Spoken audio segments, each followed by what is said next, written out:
There you go, Jimmy. You figure this is the way to make the trip to Larrabee without us along? Well, I'm not carrying gold, Wayne, just a court paper. Worth more than gold to the man who doesn't want to hang. Clay, be careful. Well, if I run across him, I will be. And while I'm gone, don't you get any holes in your star either.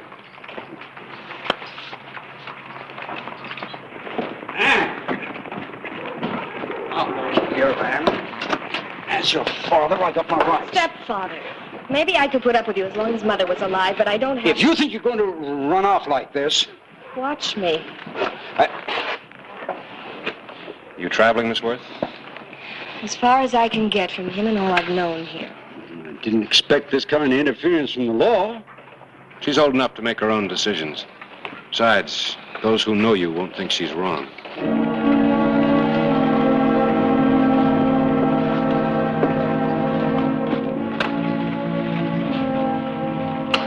All right, Smokey, line them up.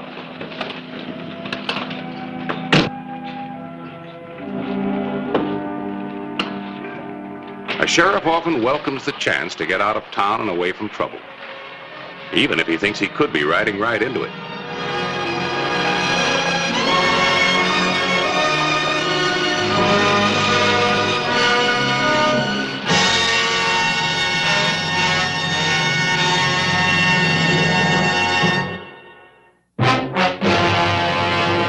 An actual account from the pages of my newspaper, the Tombstone Epitaph. This is the way it happened, in the town too tough to die. Tombstone territory.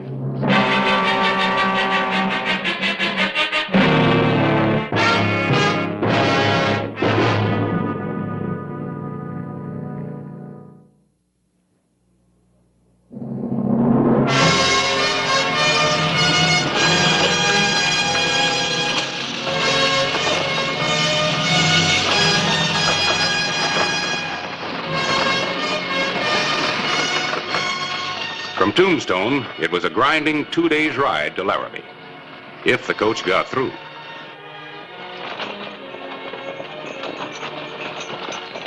Would you say this is a dangerous run to Larrabee, Sheriff? I never like to make predictions, but the stage is just full of bullet holes, Mr. Willis, isn't it? You don't seem very concerned. Well, we're safe enough as far as Dry Creek Station, the other side. So I heard. I was hoping that was only a rumor. Not entirely. We pick up a couple of guards at Dry Creek, though. Oh, Miss Worth, if you'd like to take a nap, I'm sure Mr. Clark wouldn't mind moving over. Forget about me. Leave me be. You're in a fine mood. Look, when I want your opinion... A few weeks in one of those dance halls and you won't recognize yourself. I can see that's what you want. You make up your mind mighty fast, Mr. Clark. Maybe too fast? I'd like to agree with the sheriff. The importance of parental guidance. Look, will everybody please talk about something else? Should have left her back in Tombstone. That old man of hers was probably right. What are you, a gunfighter or just learning how? I've learned well enough to... Why don't you leave the lady alone, Clark? We got a long way to go. I agree with the sheriff. Let's be pleasant with one another. It's a long 2-day ride in this coach, and safe all the way, I hope.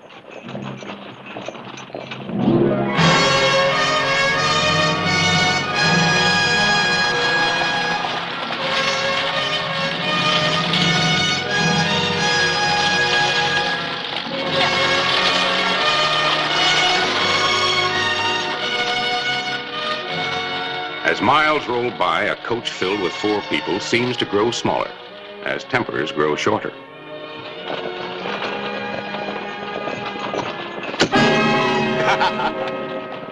All right, Clark.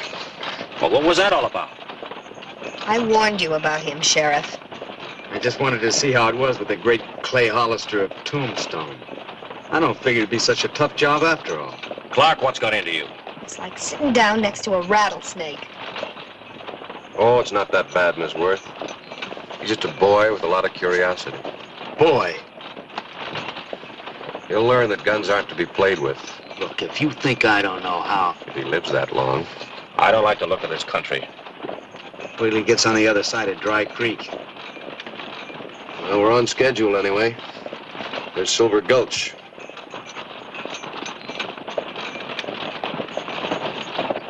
Sounds like money. Somebody strike it rich at Silver Gulch. You've got to have a sort of special sense of humor for a lot of things around here. A party of people ran into some Indians years back. Their bones turned sort of silver. Got that name? Well, what do we got to worry about? We got the great Clay Hollister with us, guns and all. Why, just one look at him and a real bad man at hightail for the hills. Hey, Sheriff? I hope not. Don't like running after people to bring him back. Takes a lot of time, saddle leather. Sheriff, I'm a trifle curious about this trip you're making to Larrabee. Not that I know anything about law enforcement, really, but, well, I did happen to overhear something said to you back in Tombstone about a court paper you're carrying. Something about a murder case. Well, I see no reason to be mysterious about it since we're all so friendly like this. A man by the name of Rowan's under indictment for killing in Larrabee. He's out on bond. I'm carrying a key ruling from the circuit judge. Matter of life and death. Not mine, I'm pleased to say. It's very interesting. Is Rowan a man you know? No. You ever seen him? No, not even that. I can't recall meeting you, Mr. Clark, in Tombstone. Just passing through. Not my kind of territory there. But Larrabee might be just the place for folks like me and Miss Worth here.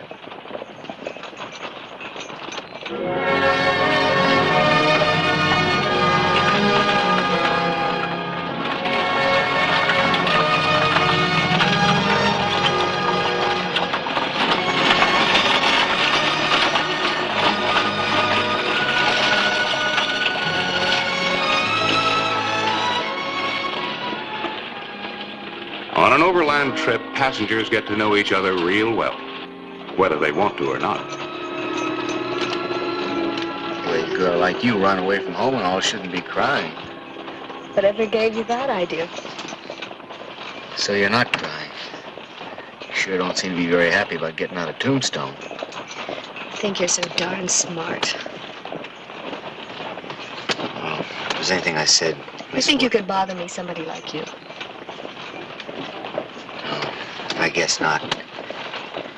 Anyhow, I just want you to know what I said.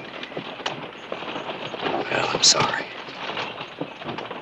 Mr. Clark, if I were you, I wouldn't annoy Miss Worth. What are you talking about? It's obvious she doesn't care to talk to you. Stow it. Stow it. Oh, I don't think he meant... Another little family quarrel?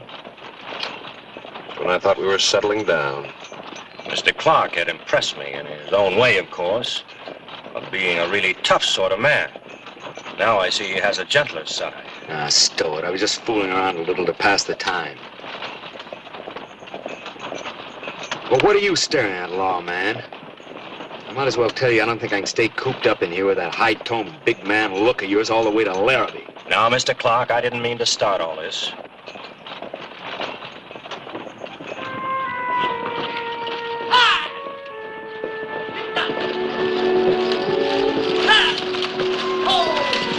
What happened? Why should anything be happening here? I don't know.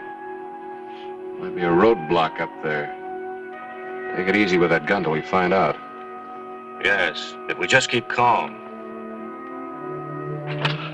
Rock slide, Sheriff. Nearly spilled all of us.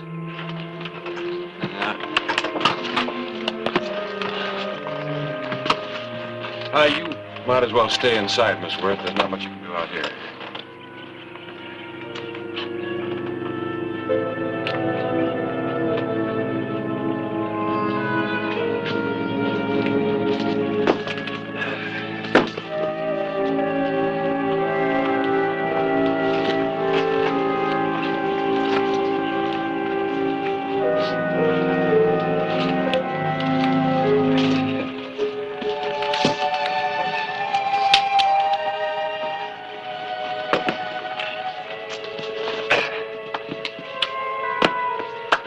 I think we can get through now.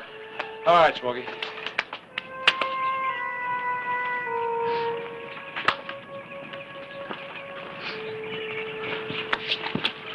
Dry Driver, I'd like to wash my hands. I think we can spare a little water.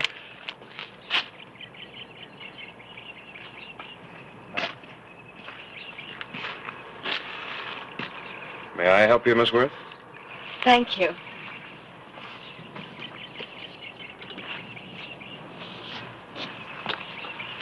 The exercise feels good. Not my kind.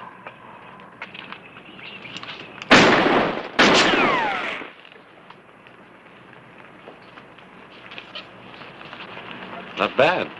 What do you mean, not bad? Well, if that stump had been a man who knew his business,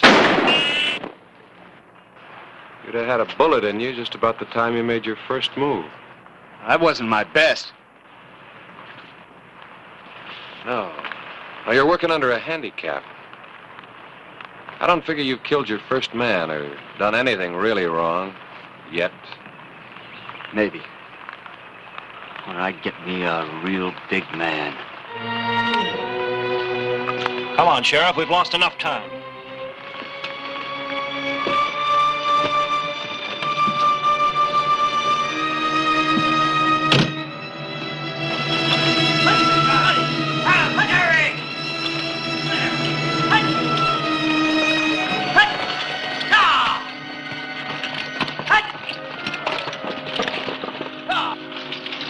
The night of July 8, 1885.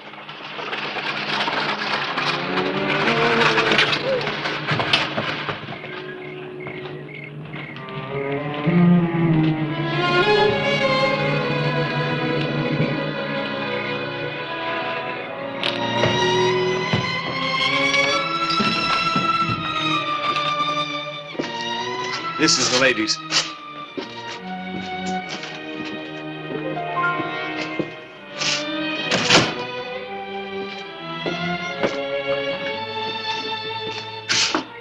That's mine. All right.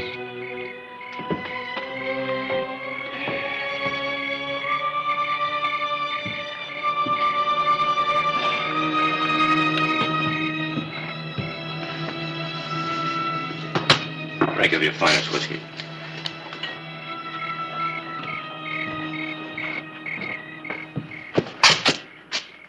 Those are the two men that are going to ride our guard?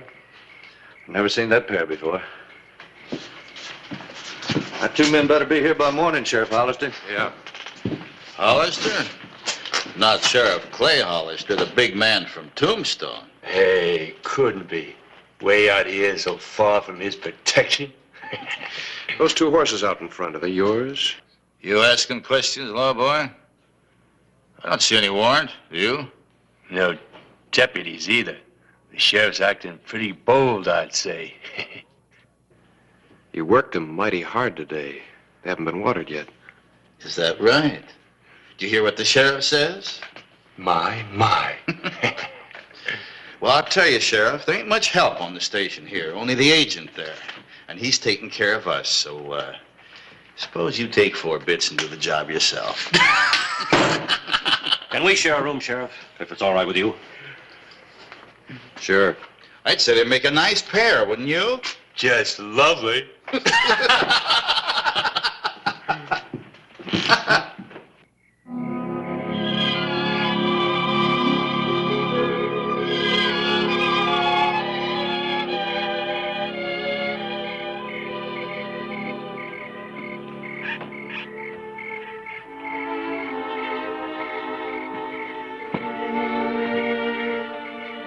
You see any answers up there?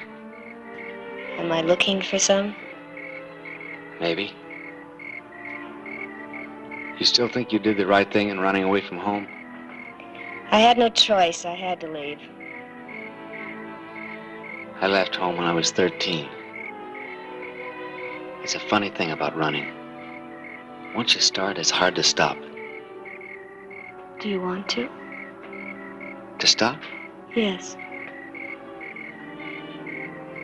I don't know.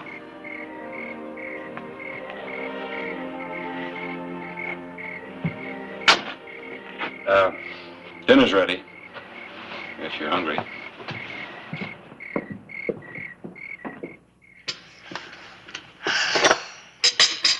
May I? Here, I'll help you. And then we all better turn in. We'll be making an early start in the morning. All right. I thought I might go out and get some air. Well, don't wander.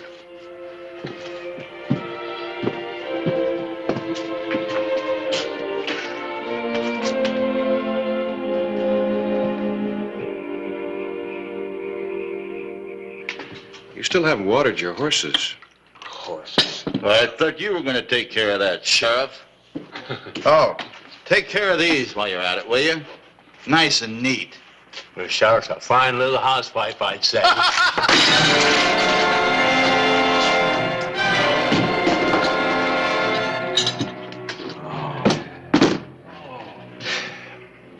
Sorry about those plates. Put them on my bill. Take care of these. And have them gone by sunup. Well, I'll go water their horses.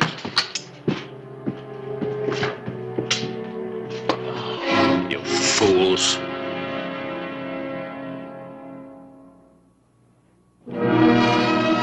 The morning of July 9, 1885. A day's ride from Tombstone. A day's ride to Larrabee lay ahead. Guards didn't get here. Bushwhacked, you figure? Maybe. Can't wait now. Too bad. We might need them guards. Think so? I got a bad feeling this morning. We've had some mean holdups on this run. No witnesses. Anybody rather I'd get to Larrabee with a dead sheriff instead of a live one? Could be. You want to lay over here?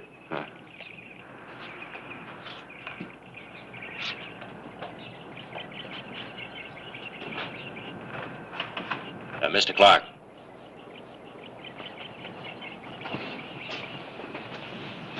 Allow me to remind you of a couple of things before we head on for Larrabee. Hurry up, folks. We haven't got all day. All right, go ahead.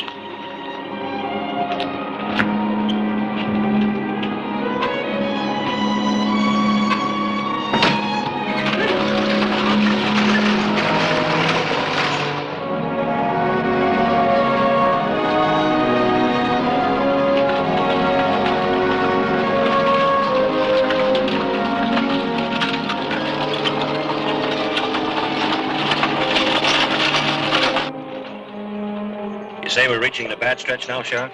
Just about. So it's just something that we could do. There is. What's that?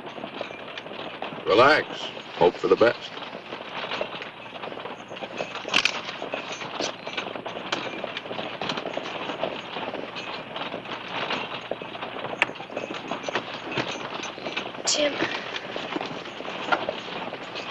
Jim, I don't understand. Don't understand what?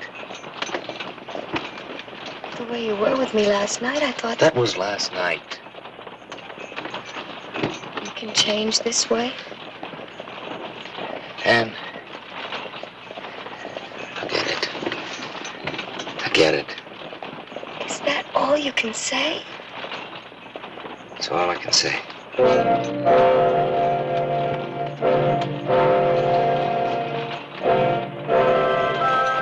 The dusty afternoon wore on. A rambling stage, edgy nerves. 3 hours from Larrabee.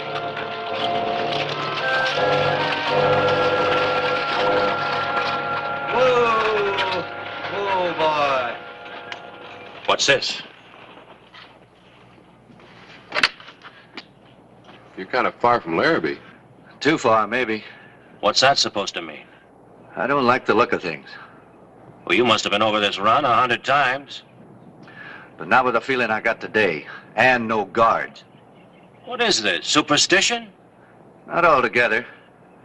Just seen some riders making the Rock Canyon cutoff. Maybe all right. Maybe. So, other men travel this country? You sure surprised me, Mr. Willis. Why so? Calmer all the time. Look, Mr. Willis, maybe we better... You, the gunfighter? It's up to you, folks.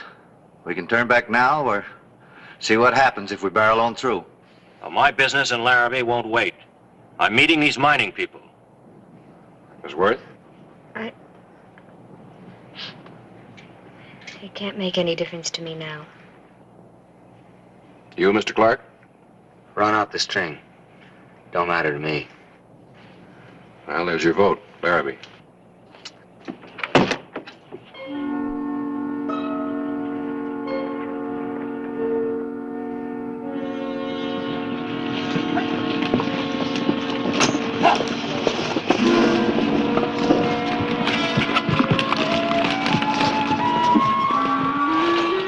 Miles will tell the story. Well, it doesn't have to happen. I mean, there's nothing inevitable. Man gets a feeling. Being a law officer? You've got it too, Mr. Willis. Stronger than I have for some reason. I'll have to ask if you're armed. How about you? Well, I've got this little derringer, although I'm not sure what I could do with it in an emergency. You may find out.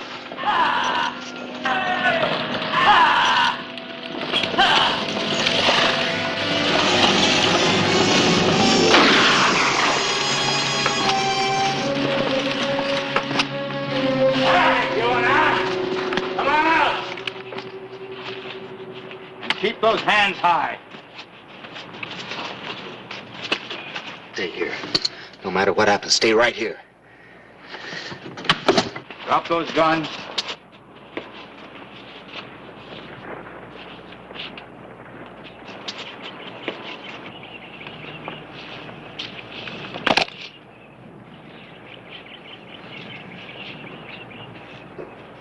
You didn't take any chances on this job, did you? Shut up, law boy.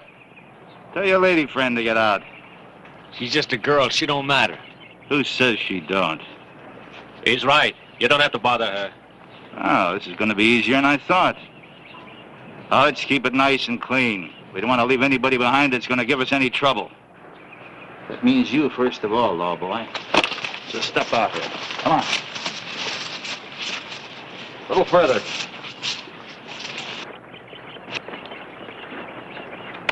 I got you two covered. Hold everything right there.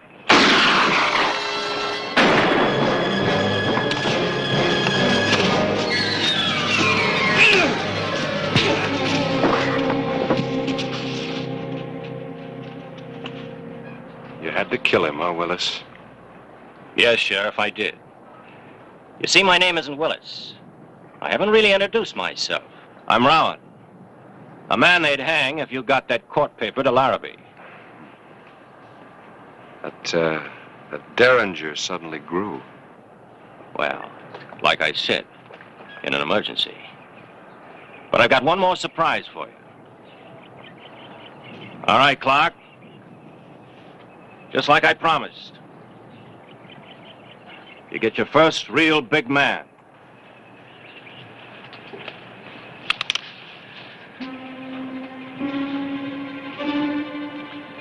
He ain't armed. Who's ever going to know what happens here? Rowan, you might not be quite as big, but I'd rather start with you.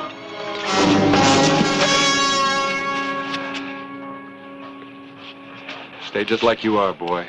Not quite sure of yourself. Stay away from killing your first man. You'll turn out just fine. Matter of fact, why don't you two just kind of stay together? That'd make it easier for both of you.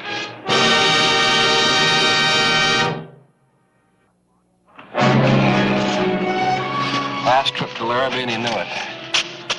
Get around back.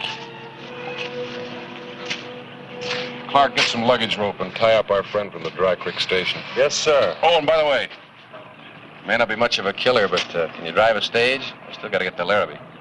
Yes, sir.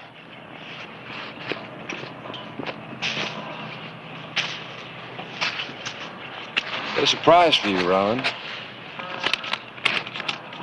The decision of the circuit judge. Evidence against Rowan not sufficient for indictment. Now, of course, you've written your own death warrant.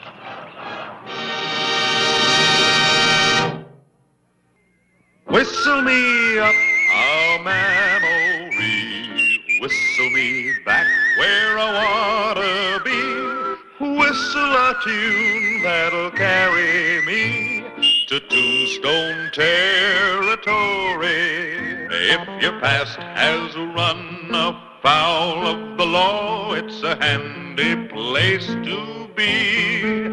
'Cause your future's just as good as your draw in Tombstone territory. Whistle me up a memory, whistle me back where I wanna be, to Tombstone territory. How did it start? Oddly enough, with a wedding.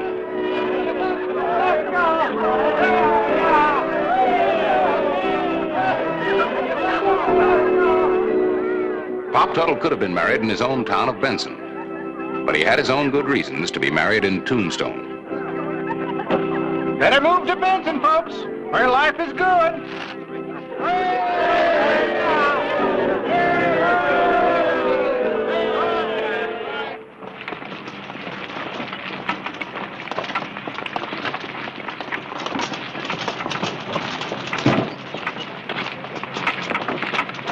He's got a lot of drive, old Pop. Yeah, he's a real live one.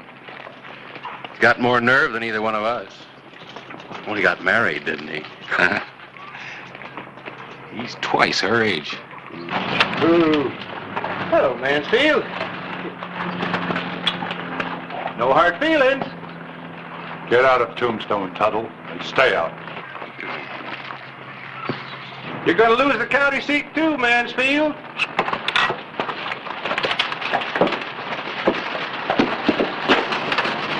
Put away the hardware, Mr. Mansfield. He's a crackpot. A dangerous crackpot. Well, maybe. But you can't kill him just because he married your girl.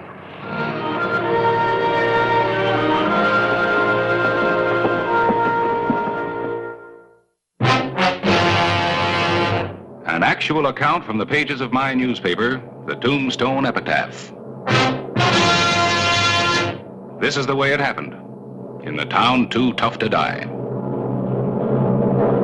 Tombstone territory.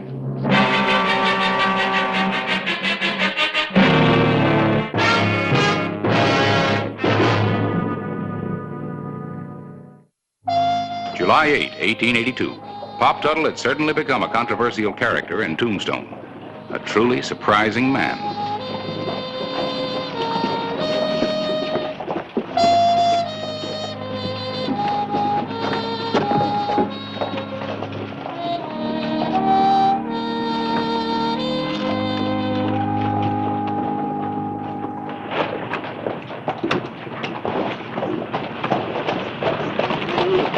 Tuttle. Hey! Morning, Clay. Well, certainly didn't expect to see you back in Tombstone so soon. Why not? Well, you did just get married. What about a honeymoon? Had my honeymoon in beautiful Benson, garden spot of the territory, and next county seat. I thought maybe you might take a week off, show your wife Mexico or the Grand Canyon. I'll tell you another thing. You young whippersnappers take these long honeymoons, and do you know why? Oh, well, maybe you better tell me. Because you want to get out of work, that's why. But not me. I like what I'm doing. Selling furniture to the living and pine boxes to the dear departed.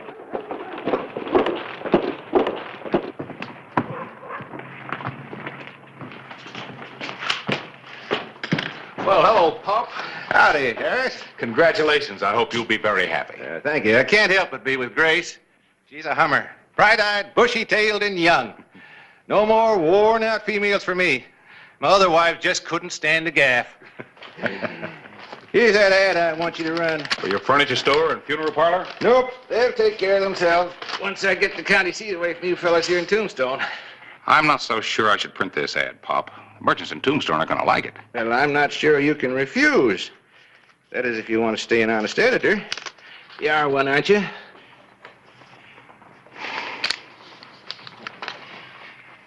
Benson has the railroad. Benson, the hub of stage routes from Tucson, Fort Bowie, New Mexico, and Texas. Look, Harris, I got to get back to the office. Just want to say good work. That headline started a lot of talk. I intended it to. Baptism of fire. An era in the history of Tombstone that'll never be forgotten. Well, I didn't know you had a fire. I didn't see it from Benson. I didn't hear nothing about it. That's the last year's headlines. That was before you moved west. I reprinted that account to remind the people what a real danger fire is. A lot of damage. Yeah, almost wiped out the town. Thanks to our inadequate fire equipment. The Red Terror of Tombstone raged unchecked when our valiant firemen ran out of water. Is that all the water you got in this town? A 7-inch line from the Huachuca Mountains? Yeah, well, of course we have the reservoir, the storage tank up above town, but that isn't nearly enough to...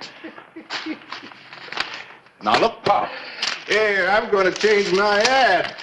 I'm inviting everybody who's afraid of fire to move to Benson. Why, we got more water than we know what to do with. Underground river's never been tapped. Look, Pop, that's pretty strong medicine. Well, you fellas here in Tombstone will just have to take it. I'll get you a nice big spoon. Yes, sir, this will do the trick. Now we'll get that county seat. Why, in Benson we got water to burn. Hey, that's pretty good. Water to burn while Tombstone burns. You print that instead of... Harris, get some water in the town. Easy. Easy.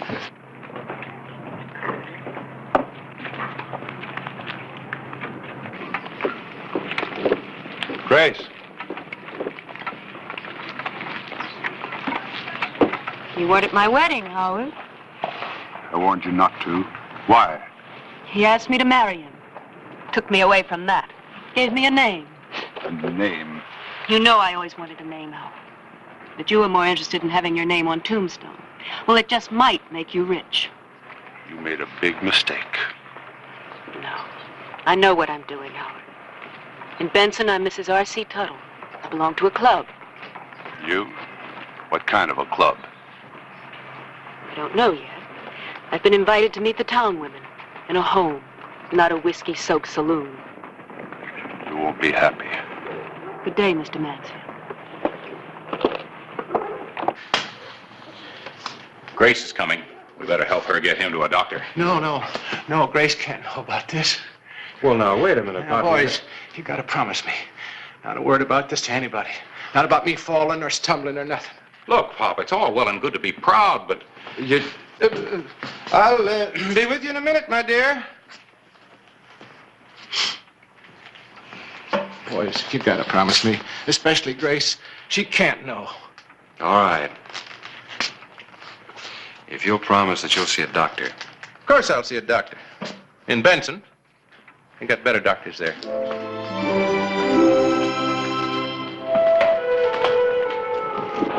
I think you'll like it. On you, I'd like a corn husk. Would you like to drive? Well, you're my wife now. Got to get some work out of you.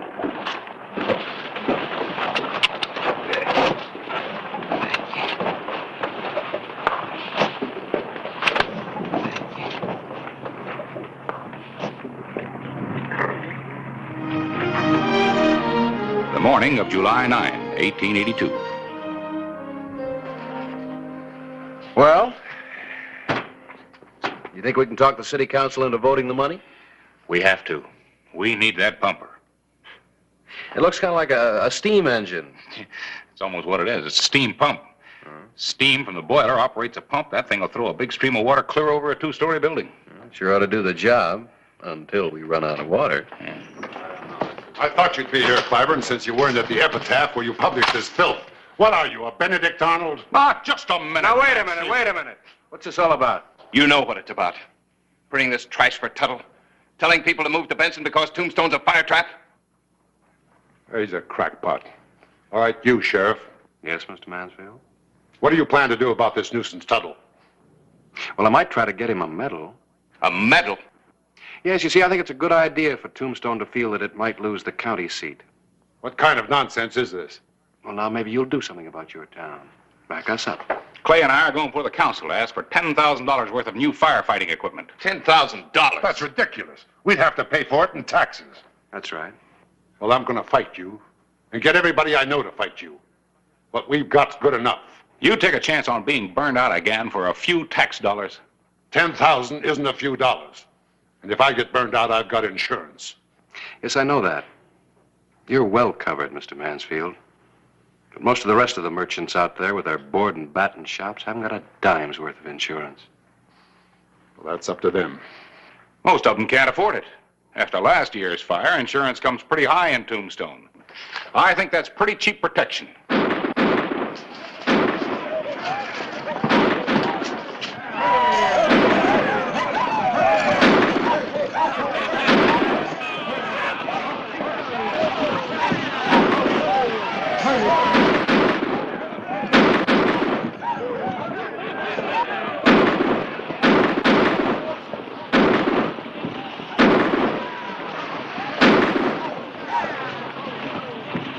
All right. Listen up. We may not have much water. We got a dandy jail. I'm sorry, Sheriff. I'm just trying to wake this town up to the dangers of fire. Citizens of Tombstone. It's no law against me making a speech, is there, Sheriff? No, just so you don't cause trouble. Thank you. Citizens of Benson. 'Cause that's what you'll soon be after I tell you about the garden spot of the territory. Hold it, old man. It seems there's a question from the audience. I warned you to stay out of Tombstone. I'm warning you once more, the last time. Sheriff said I could make a speech. Well, I'm not standing by like him and the editor, while a crackpot tries to get the people to move to Benson so you can outvote us for county seat. It just makes sense, folks. Why not live in bountiful Benson rather than tremble in Tombstone? Who's trembling? All of you ought to be. What happens during a fire when you run out of water? It's only a matter of time until Tombstone burns again, like it did last year. Maybe worse. I think he's going too far. Could be. Why live in fear? Benson welcomes you. The new county seat. You'd like to see Tombstone burn, wouldn't you, old man? Well, if it did, I couldn't help it. Now, could I? Nobody could. And you might just start it burning to get the county seat in Benson.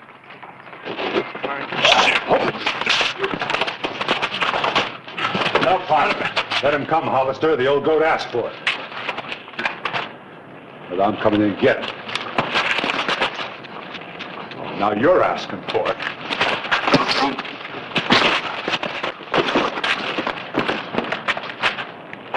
I wouldn't.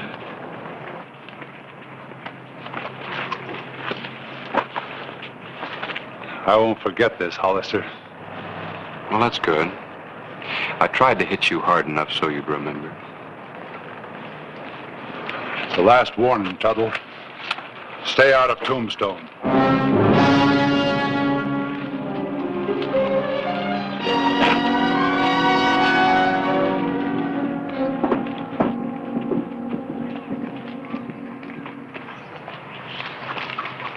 You'd better get out of town, fella. Well, I guess we are a little bit outnumbered now.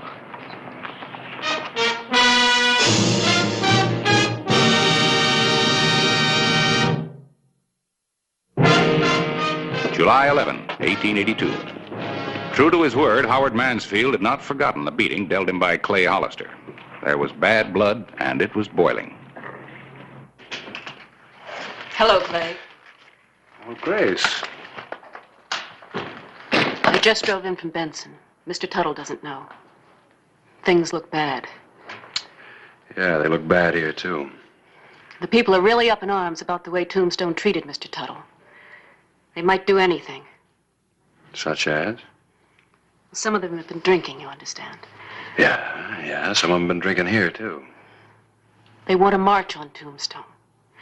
And? There's even talk of setting fire to the town. That's great. That's all I need. A civil war, killings, a fire, and all because of Mr. Tuttle and Mr. Mansfield. I tried to calm Mr. Tuttle down, but he's a proud man. He said he's going to continue with his campaign and come back to Tombstone. He said the double with Howard Mansfield. Yeah. Well, I'm going to stop him. Look, Grace, I can't talk to Mr. Mansfield. He won't listen to me. Maybe you can. No. No, Clay, not that. He was once in love with you. Maybe he still is. And he's the only one that's keeping this feud alive. He might drop it for you. Well, look, I know it's a lot to ask, but you don't want to see Tuttle dead, do you? And if they get liquored up and fire this town, well, just last year, 66 shops were wiped out. $175,000 worth of property damage. They could estimate that. But they couldn't put a price on the lives that were lost. All right. I'll talk to him.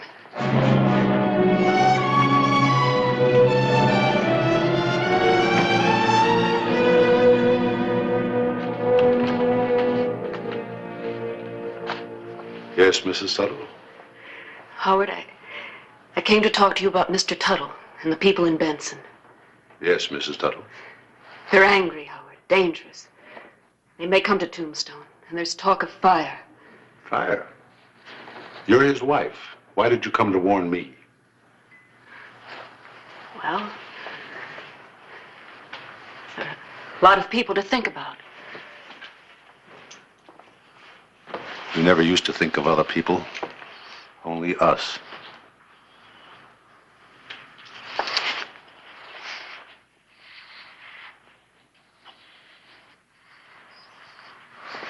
Yes, Mrs. Tuttle?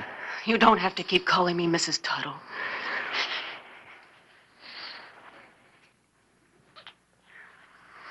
I'm not Mrs. Tuttle. Not really. Can't we leave, Howard? I made a mistake. I want what we had. Yes, we can leave as soon as I straighten out my affairs here. Oh, can't we leave now, fast, before I... Before you change your mind?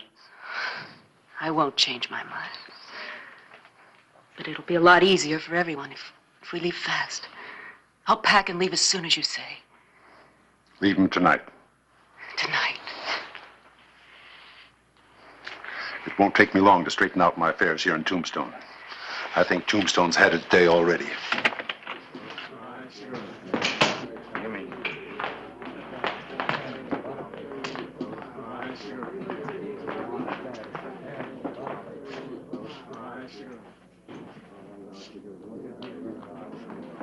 Lenny, Riggs.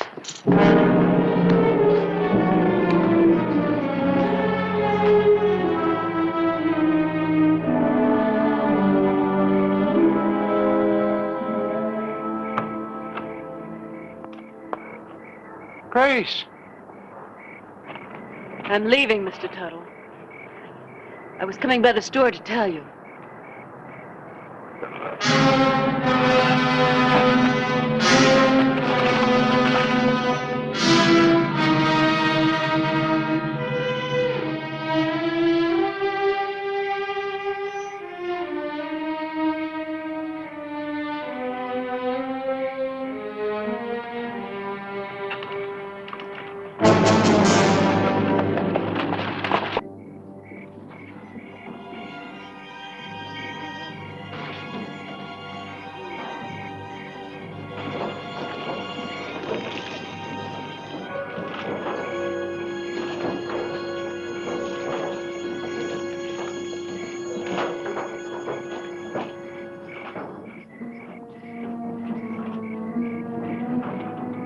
The night of July 11, 1882. Fire. The Red Terror had again struck Tombstone, this time with helping hands.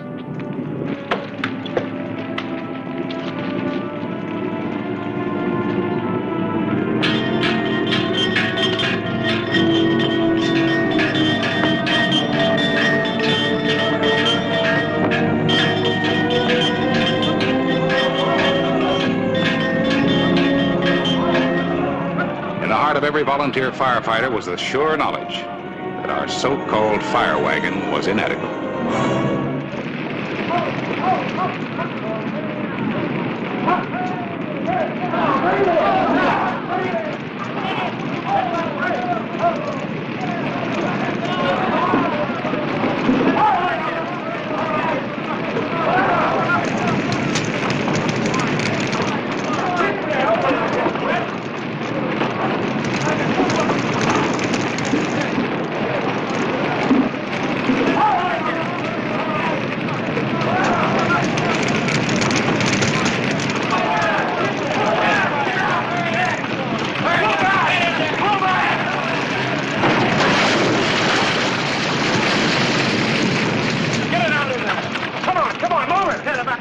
Tuttle before he smokes us out. Let's get the fire out, then I'll check. We run out of water. We'll get some more. Runners, get it down to the reservoir.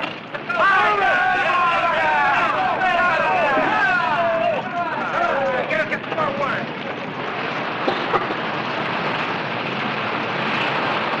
That Tuttle, he swore he'd smoke us out. My whole mercantile business gone. I say we go to Benson and smoke out Tuttle. I say we hang him. All right, hold it. There's not going to be any lynching. Besides, you got no proof. How much proof do you need? Wait a minute.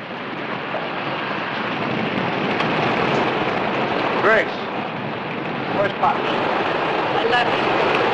And that's why Tuttle sent his men from Benson to burn me out. I still say we ought to hang him. And I still say hold it. Where is he? He's dead. He's dead. When I told him, he just died. Where? Back home. I think you better tell us about it. He was a good man. But it's always been Howard. Don't you understand? Go on. We planned to leave Howard and I. And I told Mr. Tuttle. When I told him, he just looked at me for the longest time. And he fell to the ground. He didn't say a word. He just died. I wish he'd said something. But what I said killed him. I killed him. No, Grace, you didn't know. He was a very sick man. I could have told him I was going on a trip.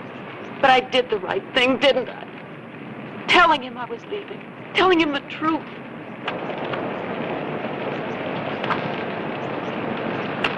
Call me when the water comes.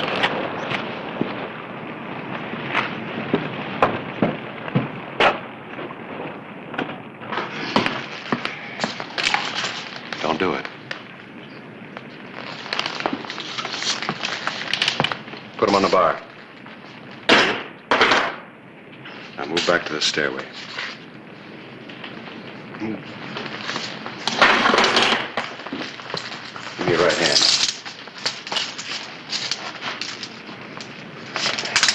All right, stick yours through here. Right. Don't leave town.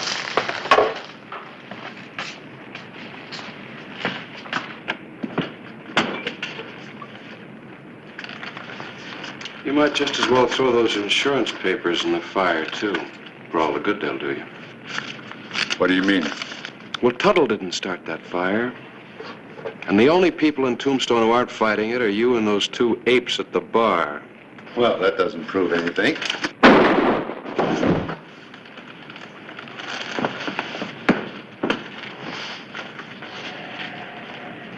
You better pull the dock off the fire line. Yeah, we still got a fire to fight. Keep an eye on it.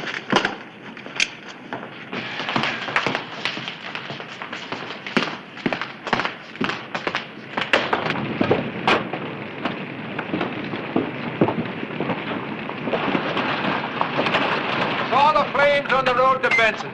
She's all loaded up with water. Well, Pop, we thought you would... Oh, nothing's gonna happen to me. Not while there's a good county seat war going on. Let's go fight that fire.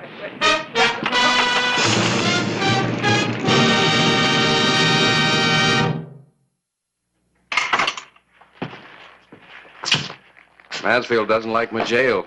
Guess he won't like Yuma prison either. Well, the boys have soaked the other buildings. If the wind doesn't blow up, the rest of Tombstone is safe. Well, I guess we better be getting back to Benson, Mrs. Tuttle. Are you sure you want me to after this? Everybody's entitled to one mistake. I made 3 before I married you. Of course, it's up to you to decide. Do you want me to drive, Mr. Tuttle? I wish you would. Oh, it's all right if I leave the water wagon on the street for a day or two just to advertise Benson? Yeah, thanks. And remember, gentlemen, when it comes to a vote, let your conscience be your guide.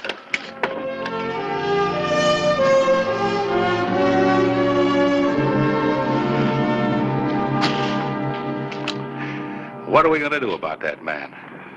Well, there's only one thing to do. Elect him mayor of Tombstone. Then maybe we'd get that equipment.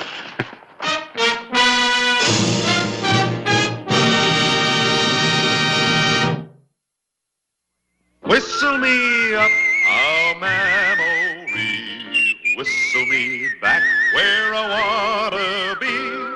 Whistle a tune that'll carry me to Tombstone territory. If your past has run afoul of the law, it's a handy place to be. 'Cause your future's just as good as your draw in Tombstone territory. Whistle me up a memory. Whistle me back where I wanna be, to Tombstone territory.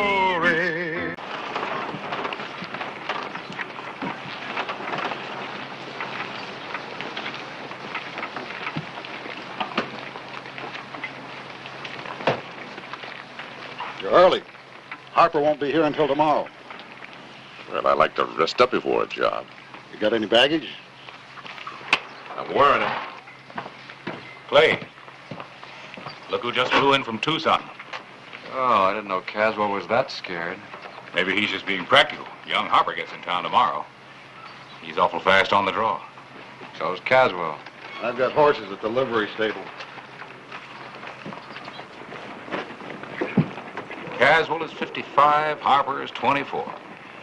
If he were coming in town to kill me, I'd probably hire myself a gun, too. Might do better to see me first.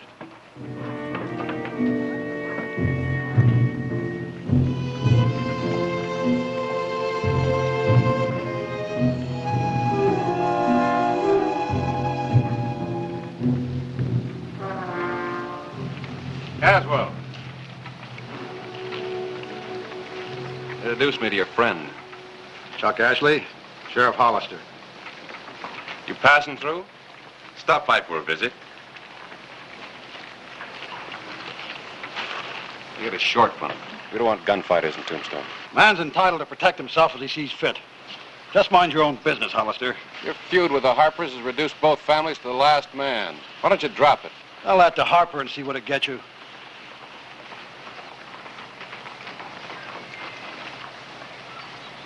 Ashley, one wrong move, no matter how slight, I'll slap you behind bars. Is it against the law to spit in Tombstone? Will be if you do it.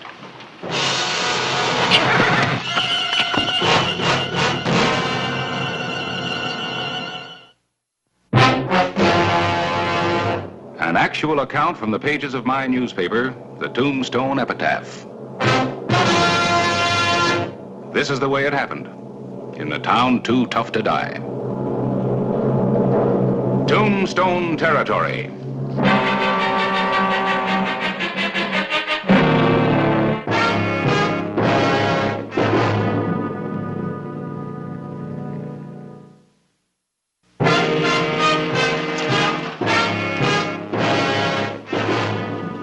October 28, 1886.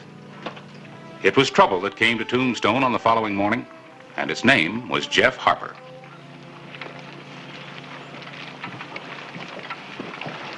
Hello, Jeff. Still here, huh, Sheriff? Not wearing guns, I see. That's right. Jail broke me of the habit. Sam Caswell will be happy to hear that. He thinks you've come back to make good your threat to kill him. What do you think? Well, I figure time makes a man smarter. You've had 5 years. So is Caswell. Is he any smarter or just older? You just mind your P's and Q's, nobody will bother you. Step out of line, I'll have to jump you. Well, I see the Harpers are still marked no good in Tombstone. You both paid a price. Caswell was laid up for a year after your ambush. You went to jail. The way I figure it, that puts Caswell 4 years up on me. You had fair warning, Jeff. You've done your duty, Sheriff. Now let me do mine, huh?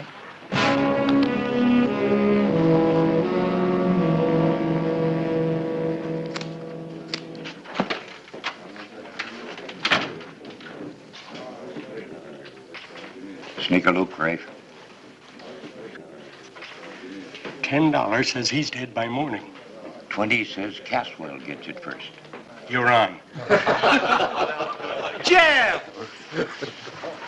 Jeff Harp, welcome back. Jeff, nice to see you.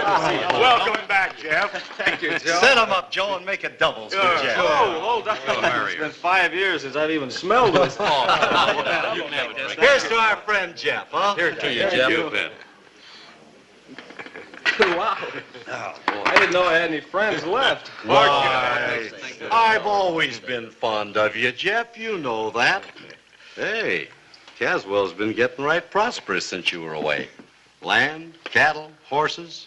He's done right smart by himself. I guess you're going to change his luck, aren't you?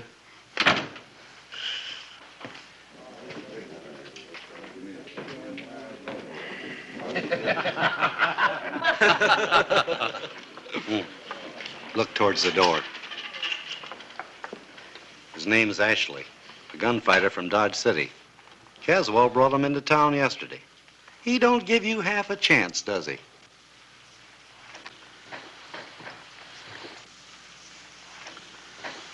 Fill it up, Joe.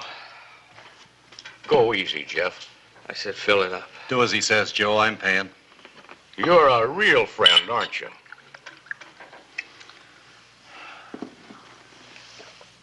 You know, things are really going to the dogs around here. I can remember when a man didn't hire a two-bit gunfighter to do his dirty work.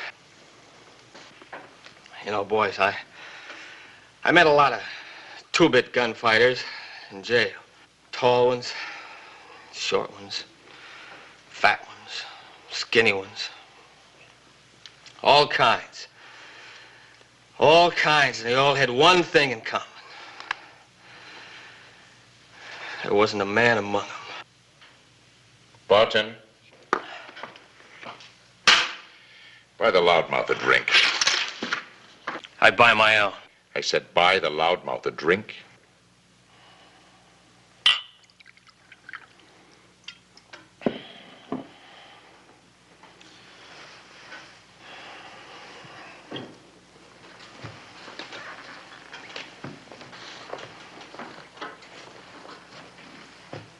You bought it.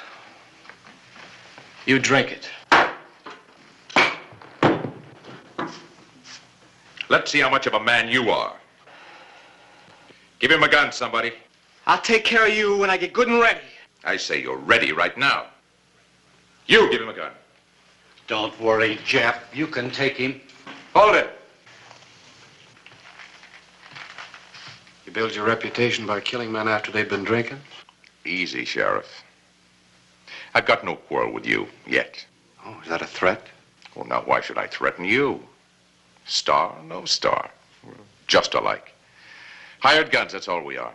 The whole thing's a mistake, Clay. Elmer bought Jeff a few drinks too many. Why blame me? I was only being friendly.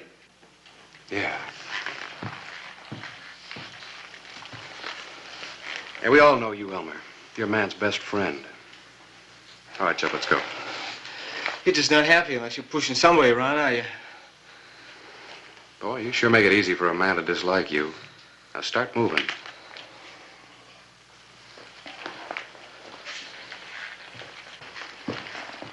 Harper.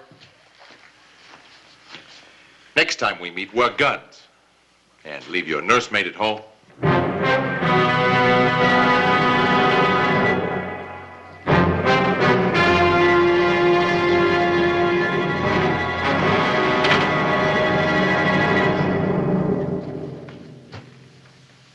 Any questions on who's a man and who isn't? Let me buy the man a drink.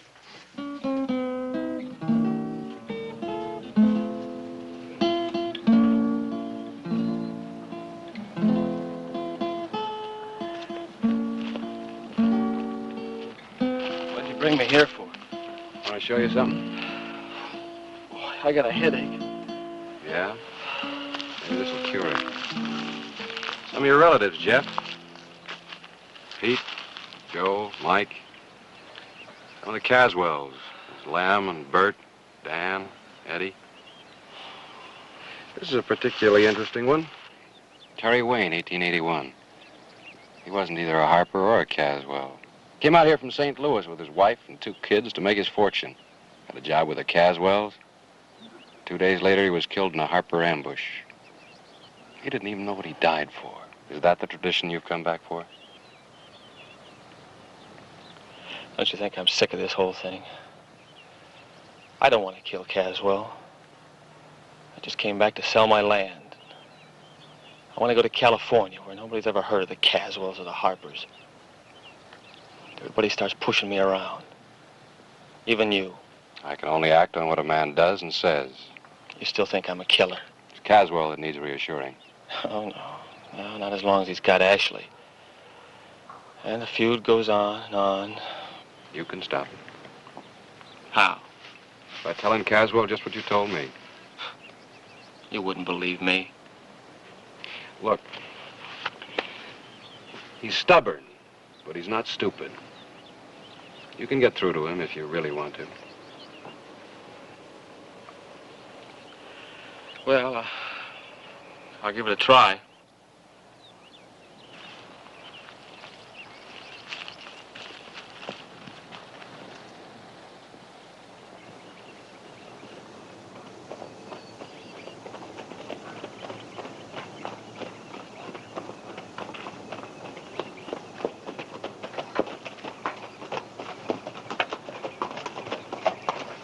That's close enough. Take it easy, Sam. You want to talk, not shoot. Put your gun away. Stay where you are. Speak your piece and then get off my property. Caswell, who told you I was coming back here to kill you? You did. 5 years ago. Everyone knows the Harpers always make good their threats. Did you ever figure that maybe everyone could be wrong? You're a Harper. You're a Caswell. What's that got in us? It'll get you some lead if you don't clear out. I wouldn't live in the same town with you. I just came back here to sell my land and get as far away from you as possible. I'm not stopping you. Yeah, but your gunfighter is. Ashley? What about him? Trying to force Jeff into a shootout. That wasn't in our agreement. I only hired him for protection. Protection from what? A man who hasn't touched a gun in 5 years? Or did you think they let me practice in jail? I never liked Ashley when I saw him. Well, that puts a different light on things, don't it? Better get rid of him before there's serious trouble, Sam. All right. Just the same, I'm wearing a gun from now on. And I'll keep on wearing it as long as you're in Tombstone. And don't worry about Ashley. I'll ride into town with you right now and handle him.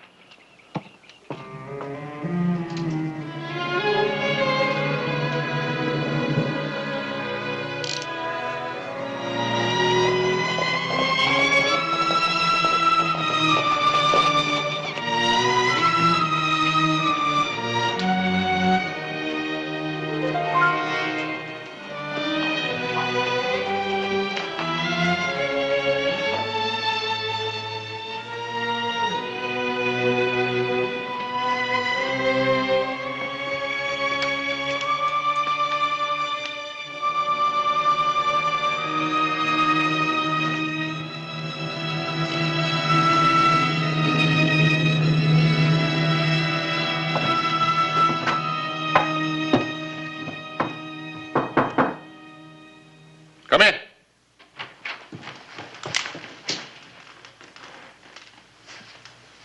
No offense, boys, just practicing. Man could get killed that way, huh? Yes, that's a fact, isn't it? Drink? Sheriff and I got things straightened out with Harper, so I won't be needing you anymore. Here's your fee. You can count it. You wouldn't cheat me. Just drop it on the bureau.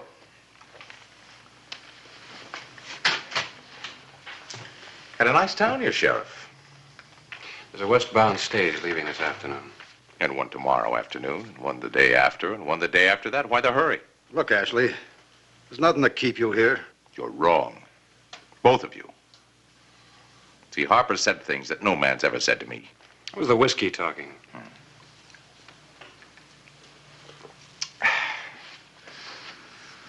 I don't see it that way. I don't see it that way at all. See, until I get things settled up with Harper, I'm not leaving Tombstone. Some people with that attitude have stayed here permanently, up on Boot Hill.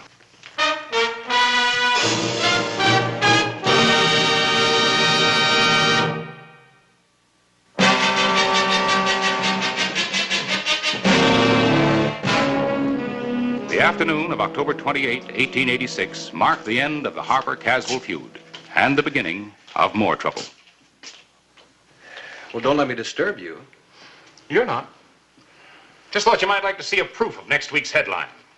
Sheriff Hollister ends Harper-Caswell feud. Might be a better headline in the making. Now, Clay, I can't be resetting type every half an hour. You seen Jerry Harper around? And he was with Elmer Fern trying to make a deal on his land. Harris, do me a favor, will you? You name it. Keep an eye on Harper. You expecting trouble from him? No, but he may walk into it. Well, I thought the feud was over. It is. But Chuck Ashley is still in town. Let me know if we're sign of trouble. All right.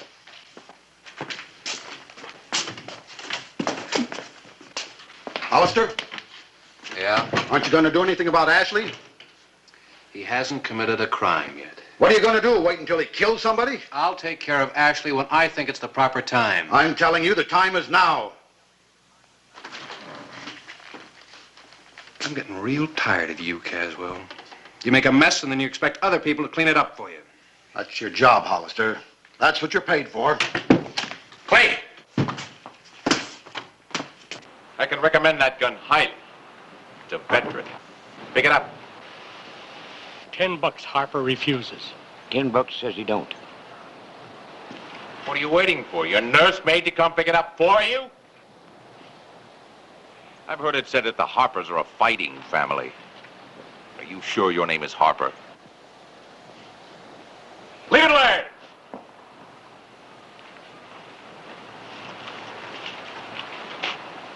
Turn around, slowly. I see your nursemaid got here in time. I said turn. Hand me a gun.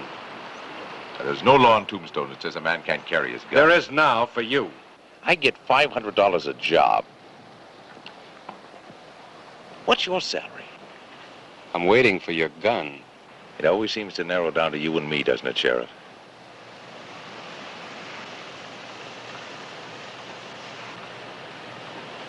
Tarper I want, not a substitute. Get it, Jeff. The other one. Your luck can't last. That westbound stage is due in half an hour. You're going to be on it, as my guest. I don't leave without my guns. You get him at the stage. That means that I've got 30 minutes to make my mind up, right? I don't care how long you think about it, but you're going to be on that stage. Well, boys, I've got a pocket full of silver and 30 minutes to spend it in. Who'll join me in the Oriental?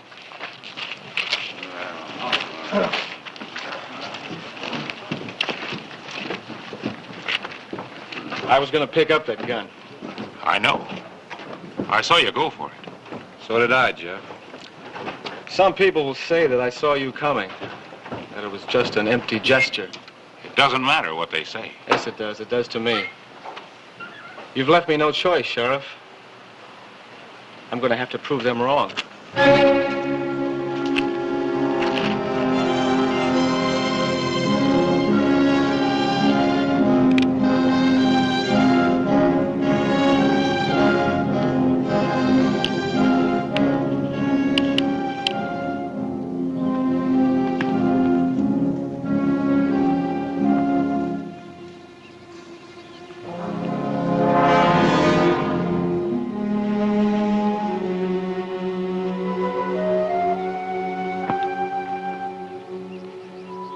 Harper, 1882. I watched him die, Sheriff. Uriah was a big man, a big laugh, a big capacity for life. He used to say, when you die, die well. He died well. He took on 3 Caswells all by himself. A man can die well and still die for the wrong things. Well, pride isn't one of them. I can't live without pride. Yeah. Neither could they, and not one of them lived past the age of 40. You're not going to talk me out of this, Sheriff. Jeff, you haven't handled a gun in 5 years. You take on Ashley, that's not bravery, that's suicide. Well, maybe you mean well. But I don't need a nursemaid anymore. All right, Jeff. From now on, Tombstone's out of bounds for you. You set one foot in town before Ashley leaves, I'm slapping you in jail.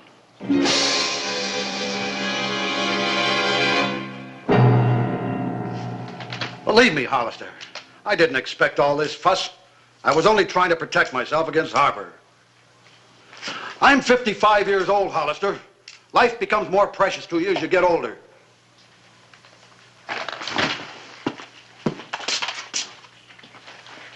Harper is 24. Don't you think life's precious to him, too? Well, it's a dog-eat-dog world. I know if there's any real trouble, you'll take care of it. Thanks. Stage is pulling in. I hear the smart money is betting that Ashley won't be taking it.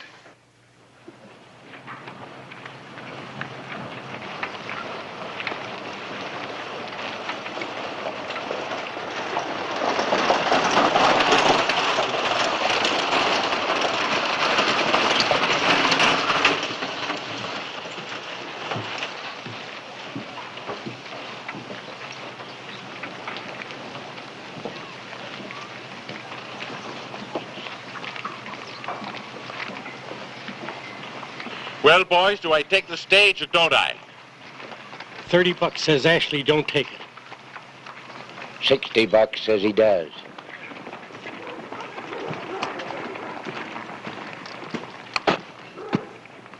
You all ready?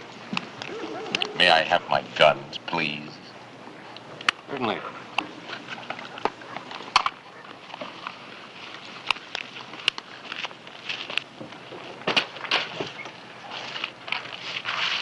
You just made yourself a big mistake, Sheriff.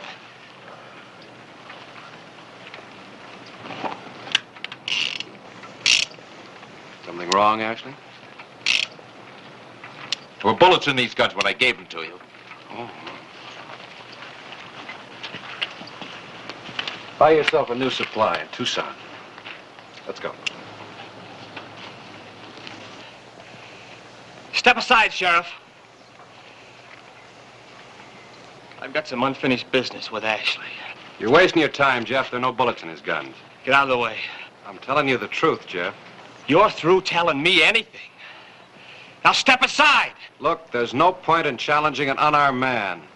Look, for the last time, I don't want to shoot you down, too.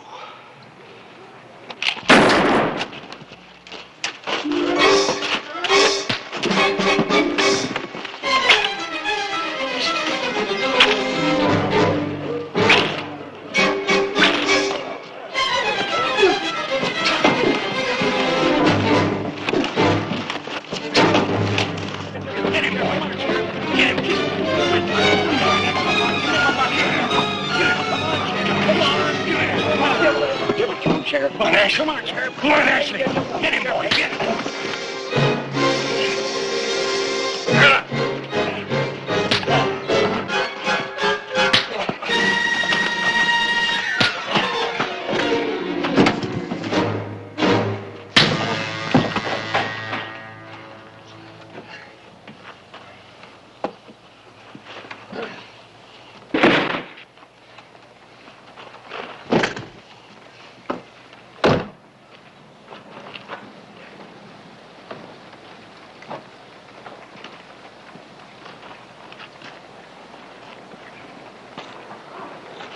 There you go, boy.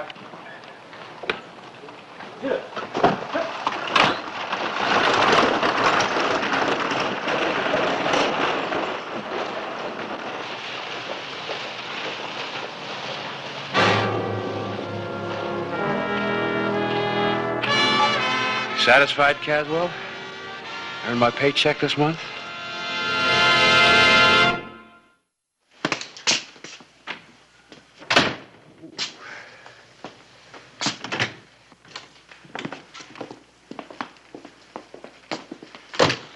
That was pretty neat shooting, Sheriff.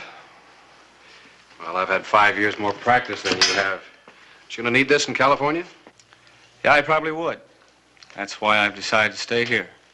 I guess it's better to bury feuds instead of men. Will you join us in a drink at the Oriental?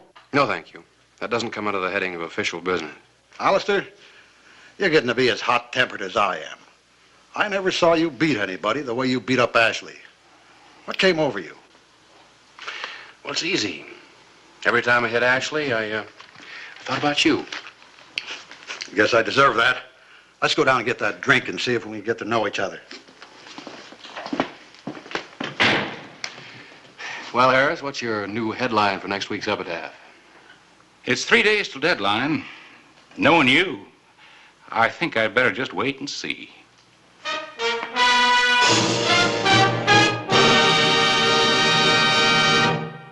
Whistle me up a memory, whistle me back where I wanna be, whistle a tune that'll carry me to Tombstone territory.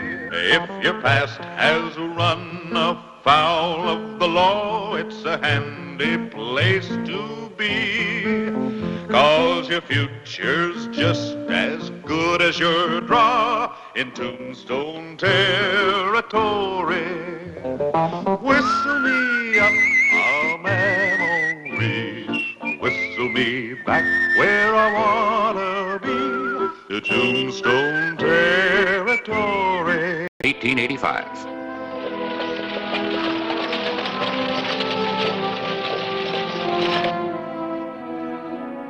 The Birdcage Theater had just ended the successful engagement of the fabulous Miss Anita Torson. Well, help me. We have to catch that stage. Well, if you'd get rid of some of these silly costumes. Well, they're not so silly. This is the dress I was wearing in Virginia City when you came backstage and introduced yourself. Well, they're not too silly.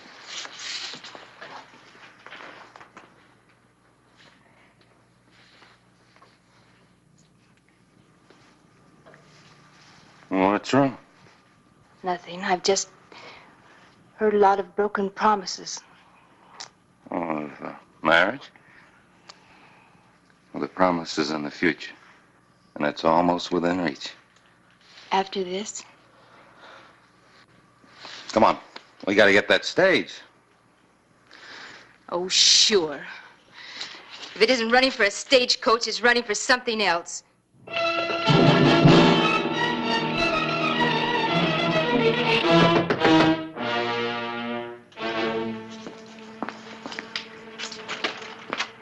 It's the sheriff.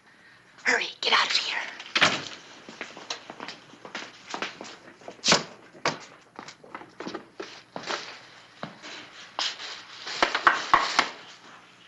Well, I'm glad to see someone. Would you help me, please, Sheriff? Help you? The dray man hasn't come yet, and I'm going to be late for the stagecoach. Well, I've asked the stage to wait for a few minutes while I had a word with you. Oh, I suppose you want my autograph. No, ma'am, I have something to give you. Well, how nice. What a surprise. What is it? Warrant for your arrest.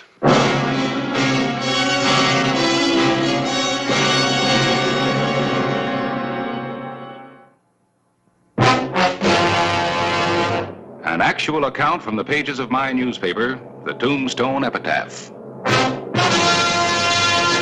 This is the way it happened in the town too tough to die. Tombstone territory.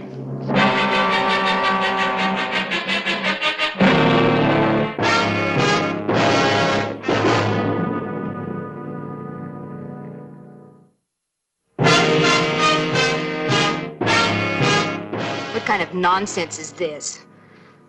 If you're making a joke, it's a stupid one.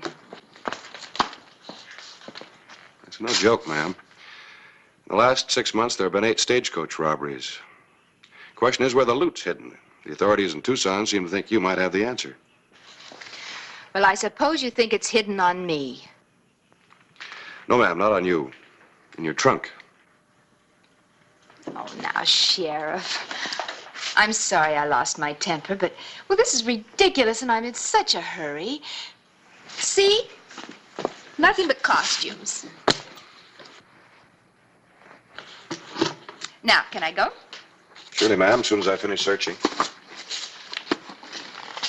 Very well, then, search.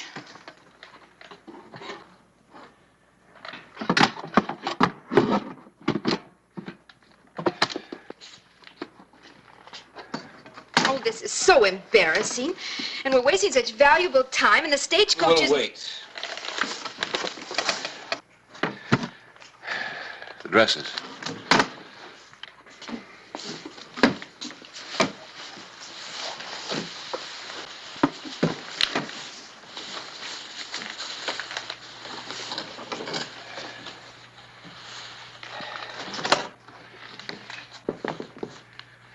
May I see that one, please? Let go of it.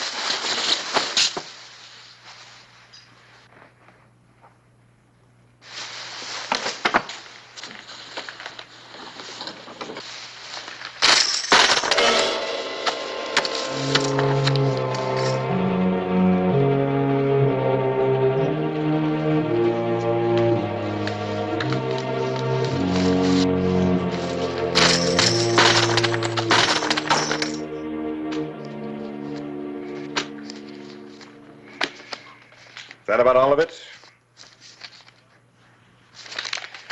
You might as well tell me. Why? Miss Torson, you'll be facing a trial in Tucson. If you cooperate, it might be easier for you. You see, about all I know is that the leader in these holdups is a man by the name of Boone Cahill. But I don't even know what he looks like. You do. That's your problem, Sheriff. All right.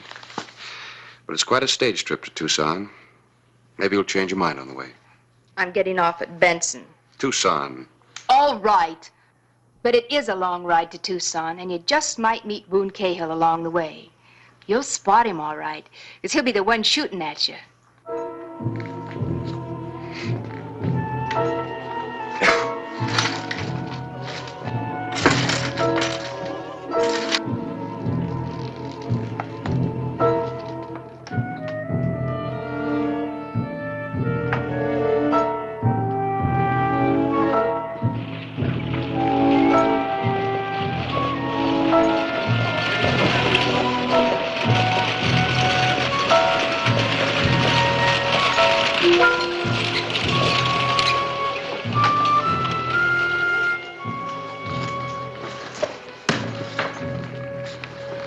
Can't hold it up any longer, Sheriff. I'm way behind schedule now. Well, you just have to make up time then. If you say so. You want to put that on top of the rest of the baggage? No, keep it with me. Going to be a little crowded, Sheriff, but I didn't know you was going to make this trip. Crowded is right. Say, you know either one of those two men? No, neither one. Why? I just thought you might. Let's roll.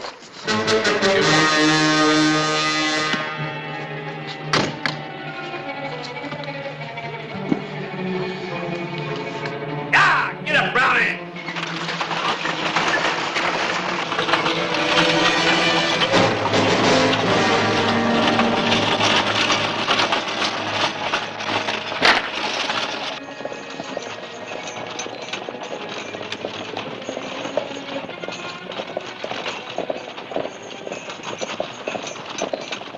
You're, Sheriff Clay Hollister. That's right. Dr. Davis from San Mateo. Nice to meet you. You know, you're pretty well known around Arizona. Hello, Gorman. Pleasure to see you again, Sheriff. How you two know each other? I spent 6 months in a Tombstone jail, courtesy of Sheriff Clay Hollister. You're a lucky man. Majority vote was to hang you. I know. You just called me a tin horn, threw me in. I'm grateful. I only hope someday I can show you how grateful. Gentlemen, we've got a long trip together. Let's all calm down. You're right, Doc. Absolutely. And you know, with this Boone Cahill gang running loose, I'm just as happy to have a lawman along. I just hope it's going to be a peaceful journey. Good to have your company. You and Mrs. Hollister.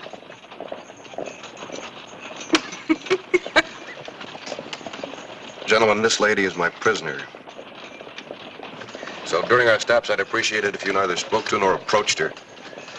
Sorry if that sounds unfriendly, but it's the way it's got to be.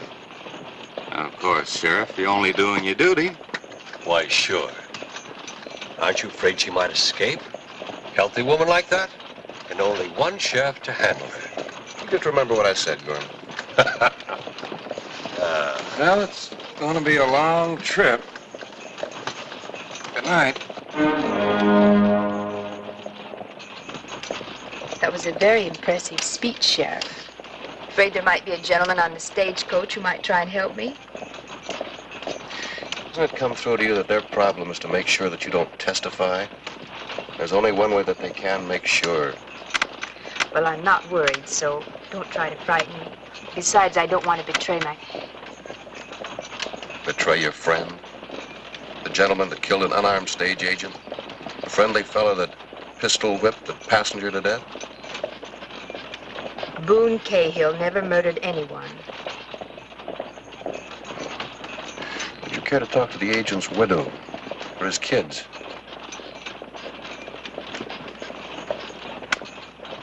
I don't care to talk at all.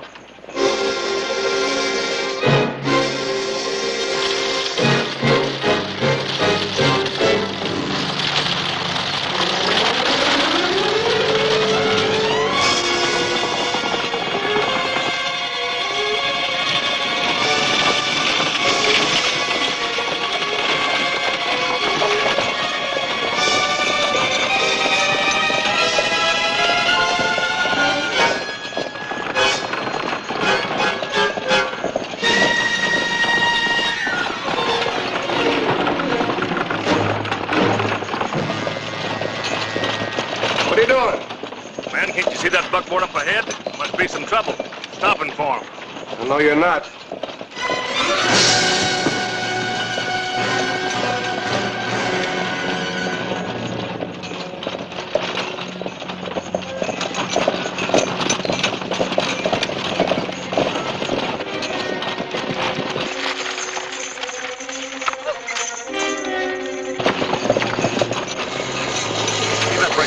We've got to stop or we'll run right through them. It'll be just fine. We keep on rolling. Oh, no, we don't. Whoa! Let's see you drive. Yeah! What's going on? I don't know. You gone loco, Sheriff? Fellas must be stopped for a reason. I agree. If we don't stop, we're going to run right through them. That's the idea.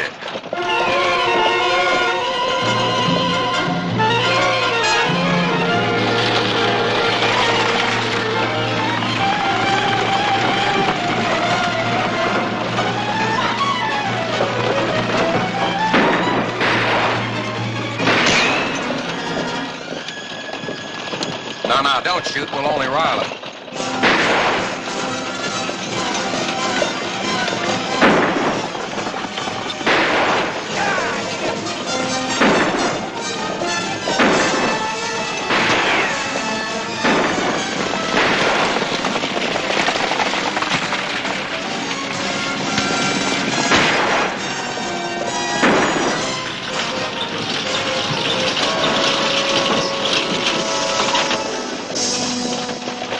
Slow him now. Rest him up that way station up ahead. Give him a drink. I can stand one myself. That was a close call. Huh? That was close. You'll never know. It is going to be a long trip.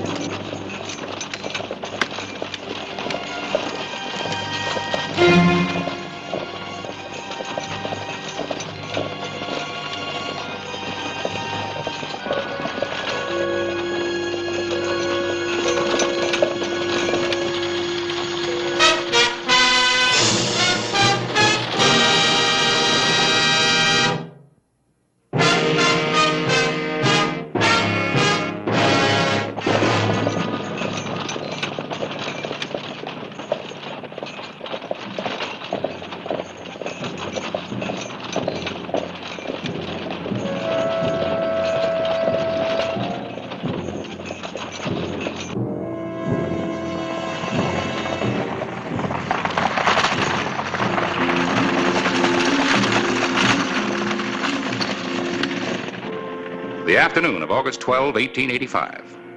A way station on the road to Tucson, a destination that some of the people were not to reach alive.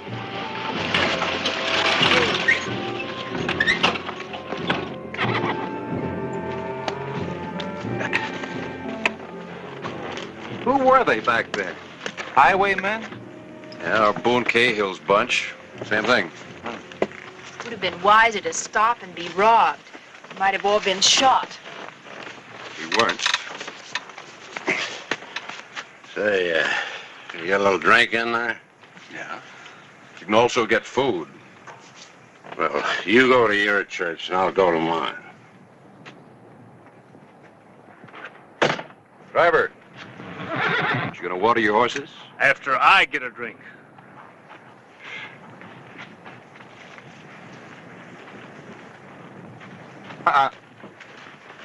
You stay with me. We'll water the horses. How very romantic.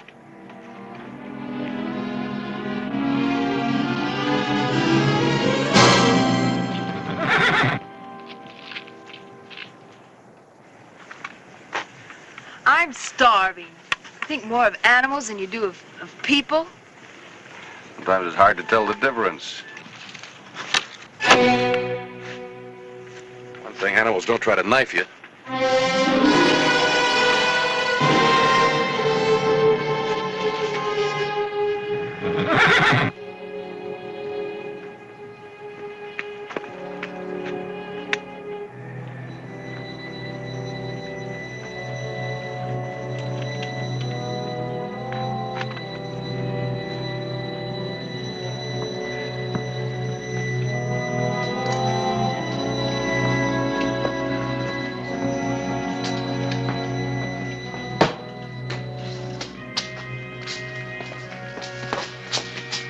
Wait. Everybody up here to the center of the room.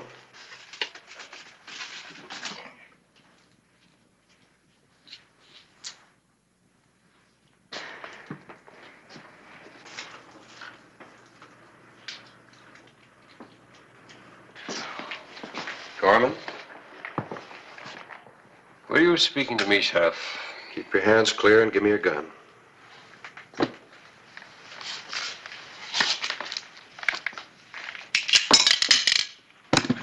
This man go out?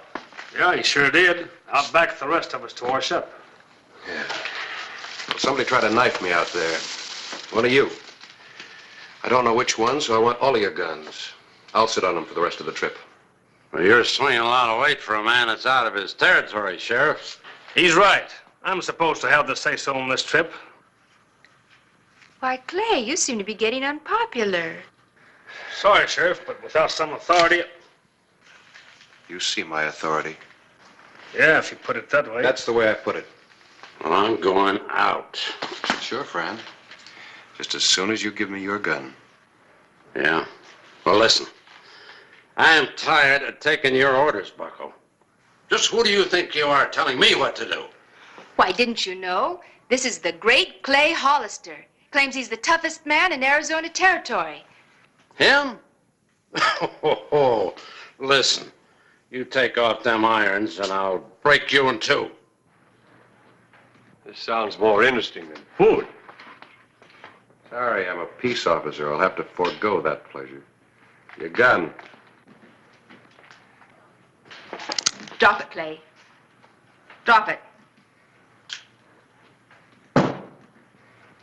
Come on, I've got it. Are you out of your mind? Why, no. I just don't like seeing my old friend Clay Hollister shot down. You surprise me, Gorman. After he threw you in jail and called you a tin horn? That he did, lady. But he also did something else. He kept a mob from stretching my neck. I don't like you, Hollister, but I pay my debts. Fair enough. I did get bounced around a bit, and I'd like to even that out, too.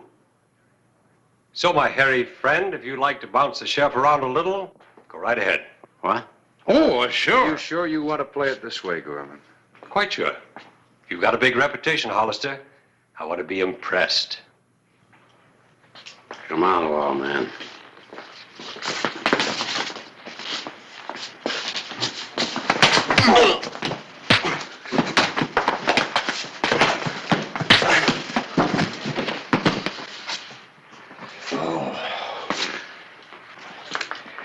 Very well, Sheriff. You win all the marbles. Thanks. All right, now you can all go outside as soon as you check your guns. Driver? Yeah. Search them. You mean the lady, too? No, I've already had that pleasure. Doctor. As you wish. But I want it back when we get to Tucson. Next.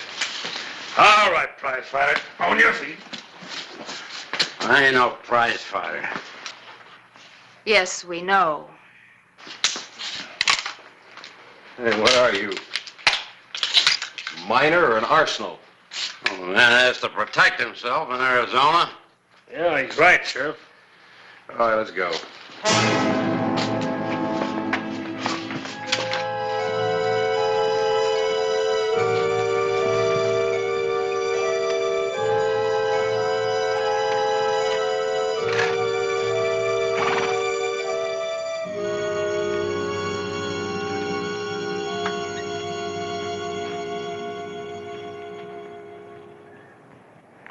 It was a nice try you made, Thanks.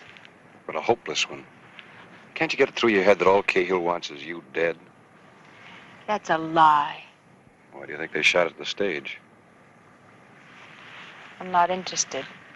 Sorry. All right, I'll do it my way.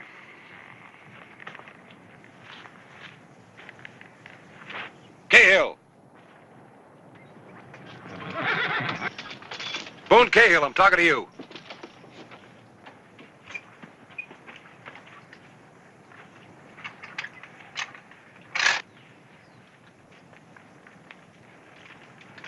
One of you is a murderer. The next stop is Tucson. When we get there, you're a dead man. But, Sheriff, I thought you said you didn't know who Cahill was. I didn't, but I do now. I didn't tell you a thing. That's all right. You're safe now. There are no more stops between here and Tucson. I know what you're trying to do, but I didn't tell you anything. What are you so nervous about? I thought you said you weren't afraid of Cahill. I'm not. Then you've got nothing to worry about. Look here, Sheriff. We all know what you're trying to do. Forces Cahill to make a move. But personally, I can't approve of the way you're going about it. Tell me, what's your interest? Why? Open the bag. Now, what is this? You say you're a doctor. Well, of course. Everybody knows Dr. Davis. Well, let's see what you know. Empty it. Sheriff, may I suggest... You know, you're nervous and a little overwrought. I think these pills will fix you up just fine. No, thank you. Did you think I was your gunman? Just being careful. Empty the bag. You know, it's a funny thing.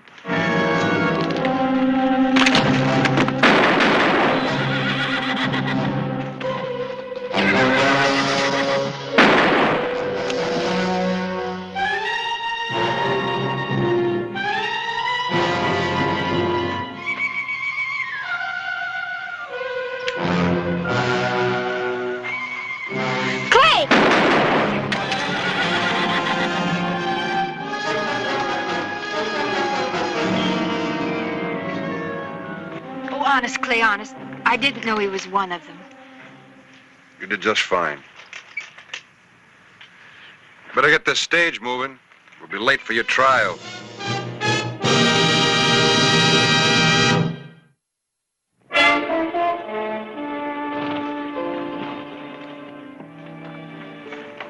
You're not going to get away with this, Sheriff. You just wait till the boys... Cahill's dead.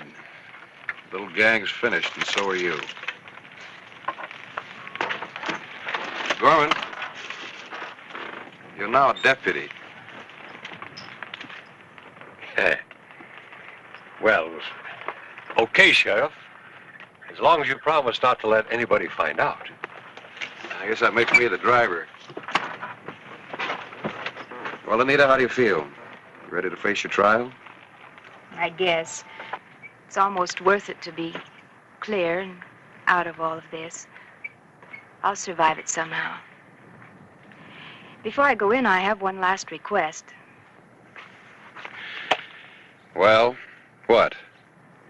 Well, half hour ago, I was hungry. Now I'm as starved as a timber wolf in a blizzard. Miss Torson, when we get to Tucson, I personally am going to buy you the biggest dinner in town. Thanks. My pleasure. I won't even bill it to the territory.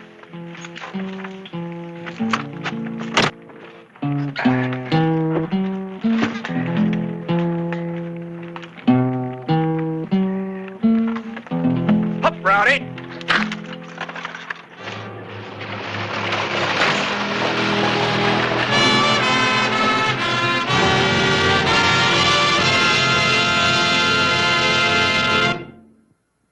Whistle me up a memory, whistle me back where I wanna be, whistle a tune that'll carry me to Tombstone territory.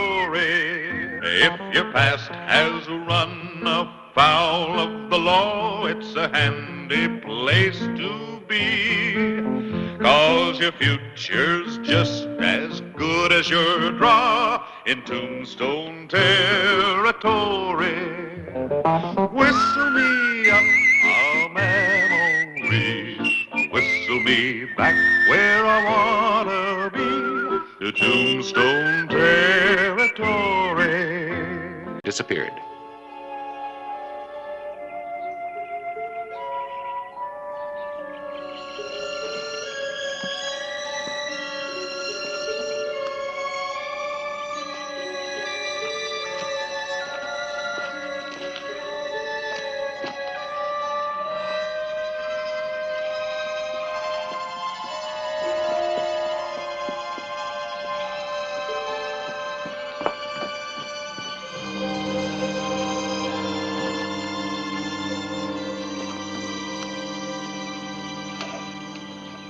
Any mail, Bert? Just your pension check. It's a good thing we get that check of yours every month. We wouldn't be able to operate this hole. Yeah, it's been anything but a jackpot. Bert, give me a tenth of what I paid for my share of the mine, and I'll go back east where I belong. Deal's a deal, Cooley. We'll hit pay dirt. I'm tired. I want out. $300 a month for the rest of my life? What do I want with more? I'm getting out if I have to give it away. You ain't running out on me. We're partners. Not in this yarn. I'm leaving, Bert. I won't hold it against you for misrepresenting the mine. You ain't going nowhere. What are you going to do? I figure to collect $300 every month. Now give me that check. You can't cash my checks. I can write your name as good as you can. Sheriff Clay Hollister was returning to Tombstone. He heard a distant shot. Could have come from any one of the wild canyons. From any mule deer in the mountains. It could have been a hunter. He rode on.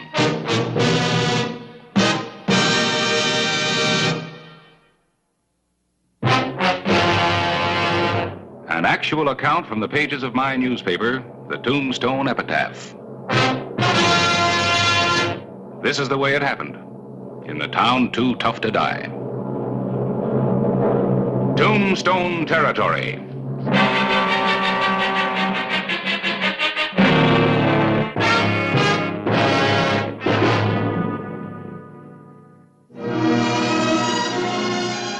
Late afternoon, August 12, 1881. I had a pretty visitor.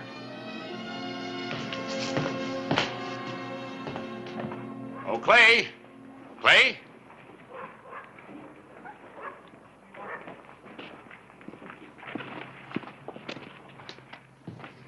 Oh, Harris, what is it? Come in a minute. What's trouble? No trouble that I know of. Miss Nancy Cooley, this is Clay Hollister. Miss Cooley, Hello, Mr. Hollister. Miss Cooley just came west from Philadelphia to locate her uncle, C.J. Cooley. Oh? He's my only living relative. He came to Tombstone for his health. How is he? Oh, well, I haven't seen him recently. He spends most of his time at the Jackpot Mine. He seldom gets into town. His partner, Bert Foster, usually gets the supplies and picks up the mail. What kind of a man is Mr. Foster? Oh, he's a gold miner, an ex-cattleman. I'm worried about my uncle. He hasn't been answering my letters recently. Well, that is kind of funny. I've heard him speak of you many times, how he'd like to do something for you if things went well. Have they? Well, sometimes old Mother Earth doesn't like to show us where she keeps her valuables hidden. Mr. Hollister, can you help me get to the mine? Well, I'd be glad to, but it's quite a distance. It's a little late to start today. I'll get a rig and pick you up tomorrow. Thank you both. I'll be at Russ' house.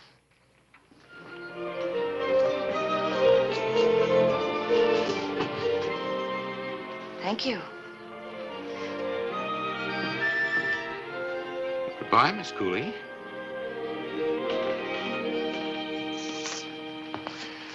Ex-cattleman. Well, I guess there's no point in telling her that you arrested Bert Foster for cattle rustling a couple of years ago. No point. Besides, nothing was ever definitely proved. A lot of dirt never gets cleaned up. Bert never forgave you for that. I never forgave myself for not getting him convicted. Be good seeing Bert again. It'll be good to see Nancy again. Beautiful girl. Of course, you could send her out with one of your deputies. But I guess our sheriff likes his sheriffing. You could be right.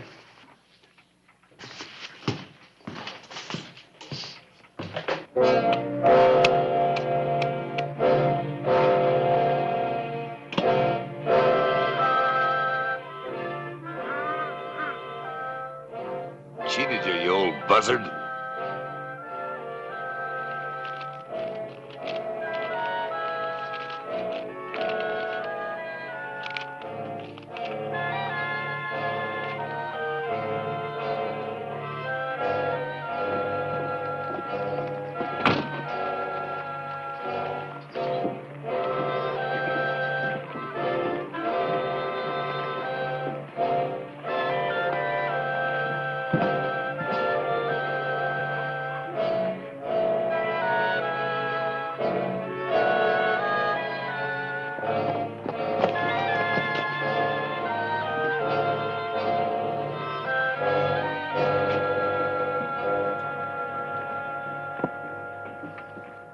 Call again.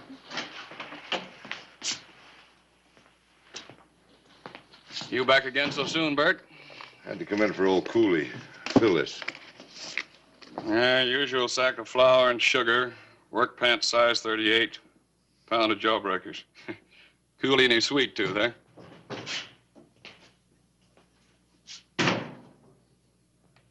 A box of 45s. And a box of 45s. I'll get it together. Hello, Bert. Just coming out to your place. What for? Cooley's niece is in town. She wants to see him.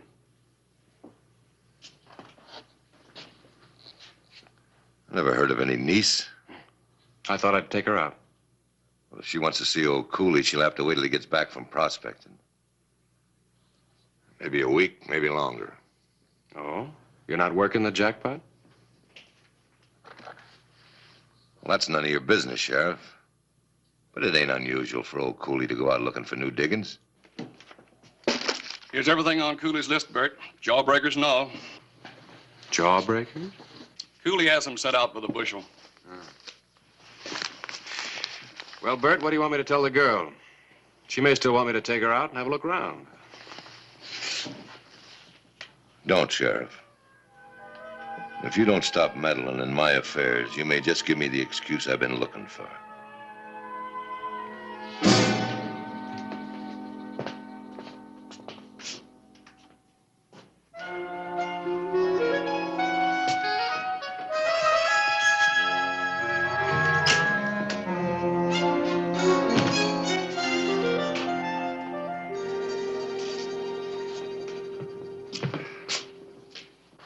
ready for the trip? Mm-hmm. I want to see more of Arizona. It's fascinating. Oh, that's good. And it won't be a waste of time even if we don't see your uncle. What do you mean? Oh, Bert said that he'd be gone for a week prospecting. Prospecting? Well, that really worries me. Unless his health is improved, he wouldn't be able to stand it. He doesn't need the money. Well, I heard he sunk quite a chunk of it into the mine. He still has a pension check, $300 a month for life. That makes him a very valuable asset to Bert.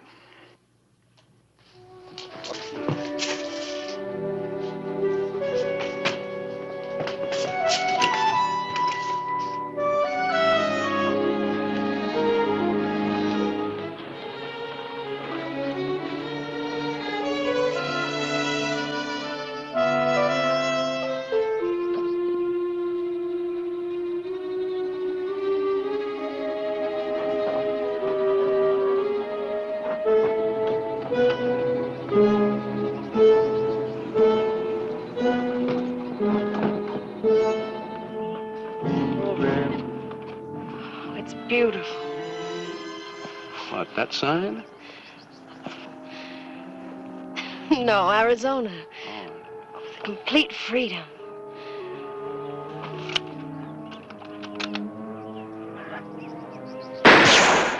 Hop, babe, hop. Come on. Hop, hop, hop, hop.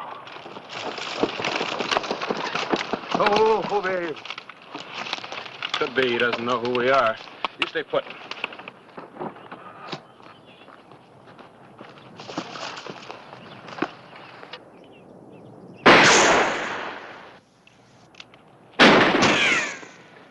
Hold your fire, Bert. It's Hollister. I'm coming in with Miss Cooley. Come ahead. Well, pitch the rifle.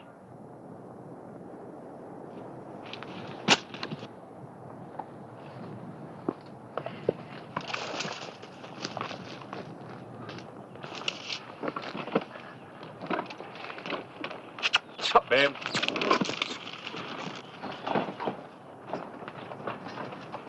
Oh, babe. I didn't know it was you, Sheriff. You could have got yourself killed just like any other trespassers. Well, you're either a bad shot or you're lying. Has my uncle returned? No. I told you it'd be a week, maybe longer. Maybe you'd like to leave a note in the bunkhouse, Nancy. I'd love to. Go ahead.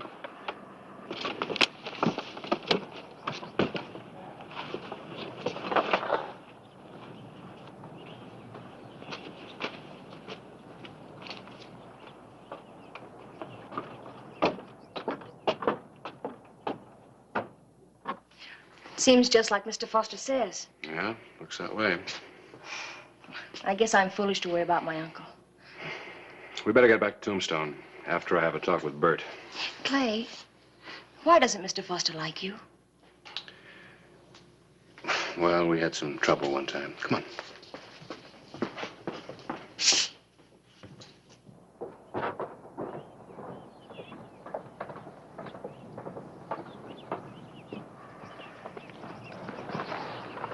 Satisfied? Yeah, I'm satisfied that Mr. Cooley isn't here now. But it seems to me that if a man were going prospecting, he'd sure let his partner know where. Where do you think he went? Well, why don't you ask him when he gets back? I ain't curious. When he does get back, tell him I'm waiting in town. But he doesn't go to town anymore. Trip tires him out. Oh? But he's still strong enough to go prospecting for a week. Well, that's different. When you're after gold. Yeah. Anyway, miss, when I see him, I'll tell him. Don't you mean if you see him? What are you trying to say, Sheriff? All I'm saying is that if Cooley doesn't show up soon, I'll be back to find out why.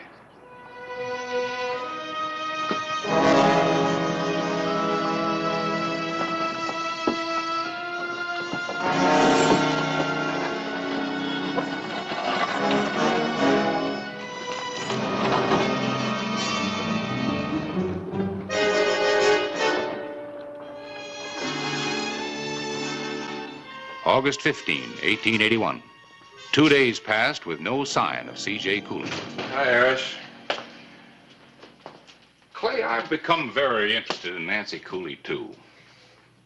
Oh? Well, after all, I am a reporter. Yeah.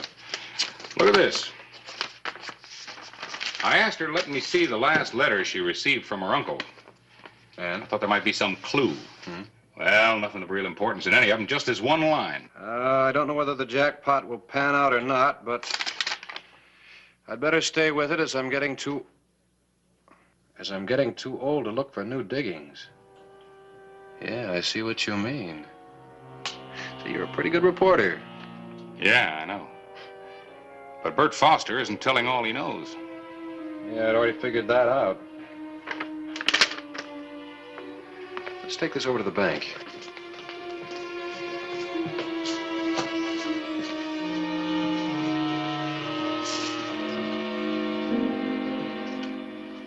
Mr. Bradley, did Bert Foster cash Cooley's pension check here a couple of days ago? Well, he does it often. Anything wrong, Clay? Maybe. Have you still got the check? Yeah, it was going east in the mail today. Let's see. We suspect a forgery, Jim. Looked all right to me. Took for granted it was Cooley's signature. What do you think now? Does looking mighty wobbly. Let's check it against his signature when he opened his account. Here someplace. There it is. Well, now. Does look kind of fishy at that. That's enough to go on. Had we better tell Nancy what we suspect? Oh, his niece. I saw her right out that way this morning, just as I was opening the bank.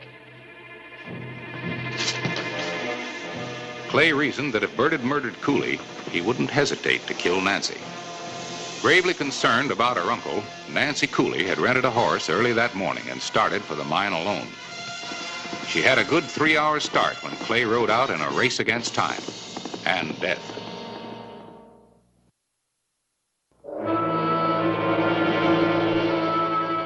Noon, August 15, 1881.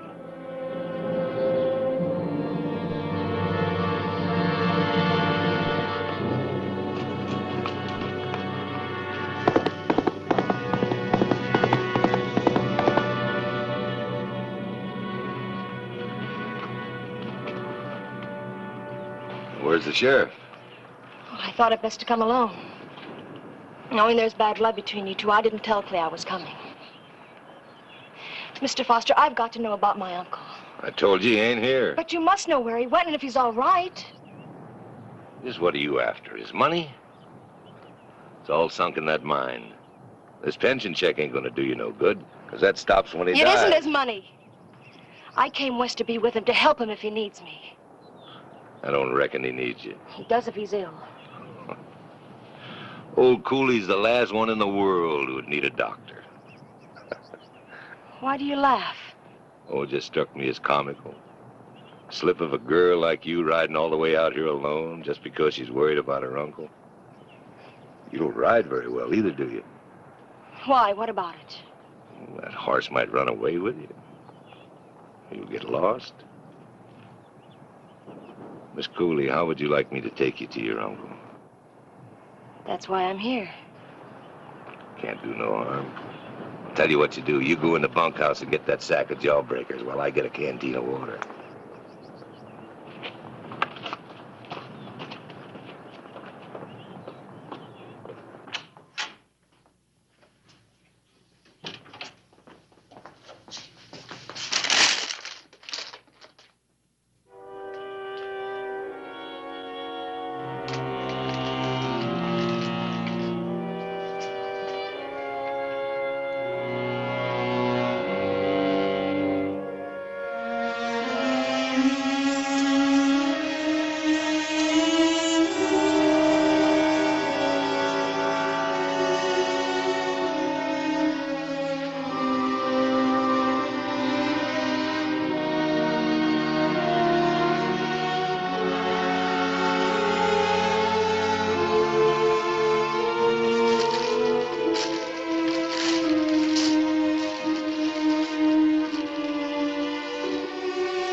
You sure took your time.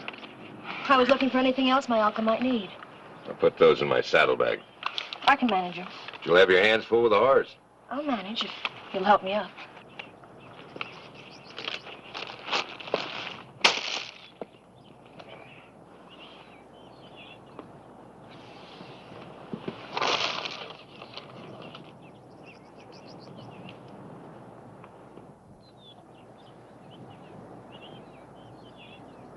Where'd you get this? I thought my uncle had forgotten it. Old Cooley never used a gun. I even forgot he had one.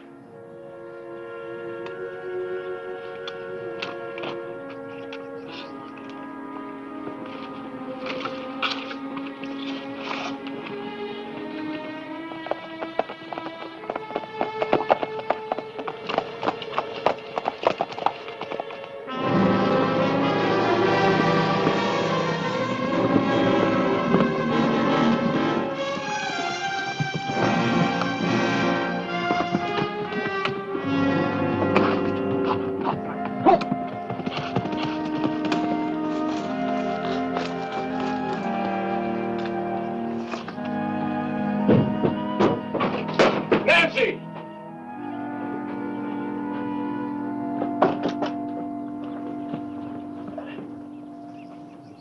Nancy!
How much farther? It won't be long.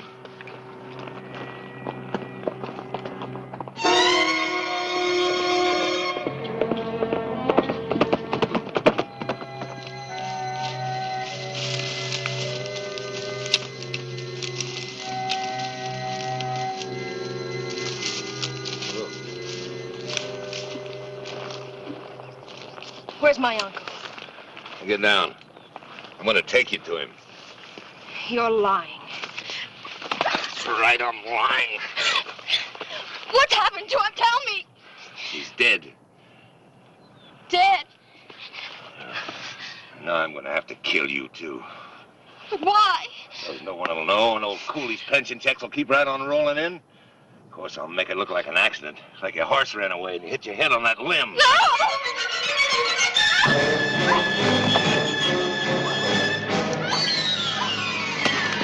Let it go, Bert!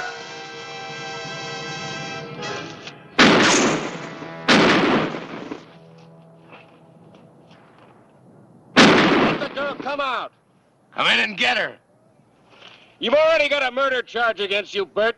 You can only hang me once.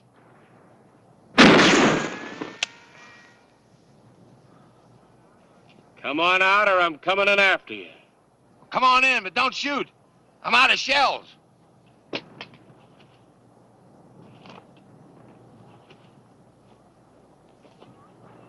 Look out, Clay. He has another gun.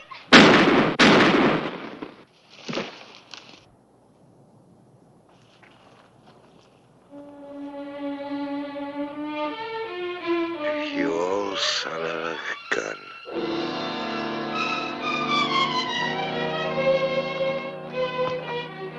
Thanks.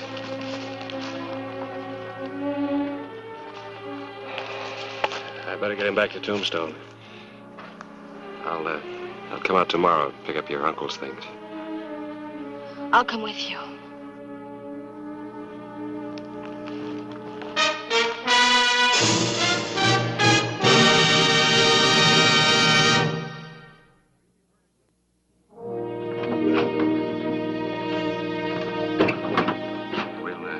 get Cooley moved up to Boot Hill.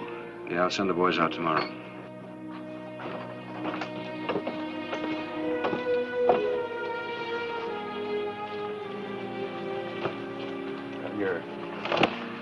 Your uncle always said he wanted to do something for you, but I'm afraid he didn't leave very much, just these and a jackpot without any gold in it.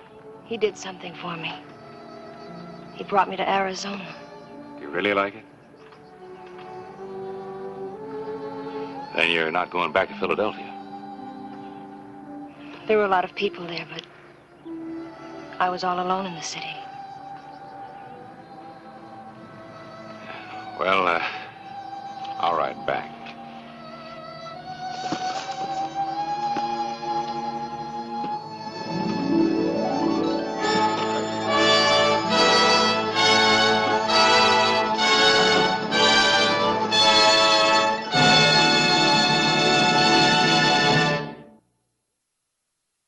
Whistle me up a memory, whistle me back where I wanna be, whistle a tune that'll carry me to Tombstone territory. If your past has run afoul of the law, it's a handy place to be, 'cause your future's just as good as your draw in Tombstone territory.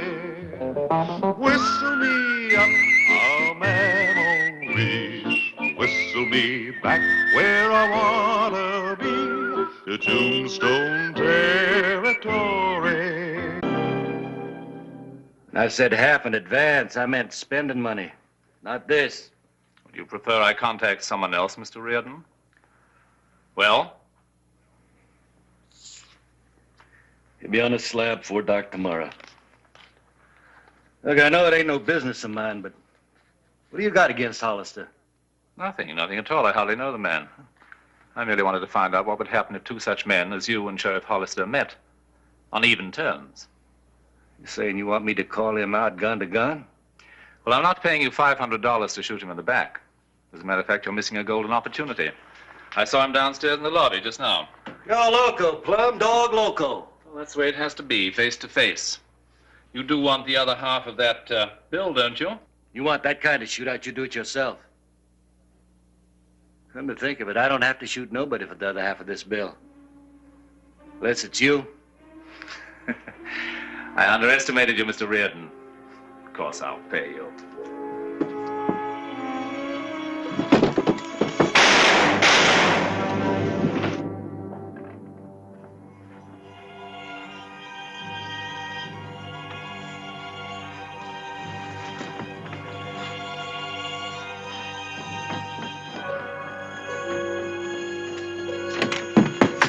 Oh, I'm glad you came, Sheriff. I think I killed him. All right, get back to your rooms.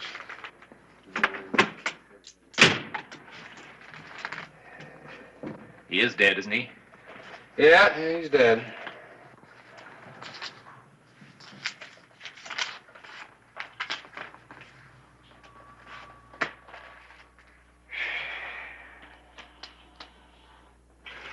Maybe you better tell me what happened. Well, he forced his way into my room at gunpoint and tried to rob me. I had to do it. Poor fellow. Well, this poor fellow just happens to be Deke Reardon, a known killer. Could be you've done the territory a favor. Good heavens.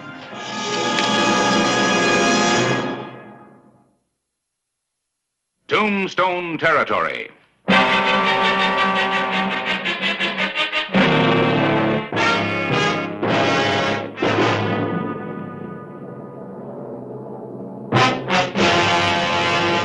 An actual account from the pages of my newspaper, the Tombstone Epitaph. This is the way it happened, in the town too tough to die.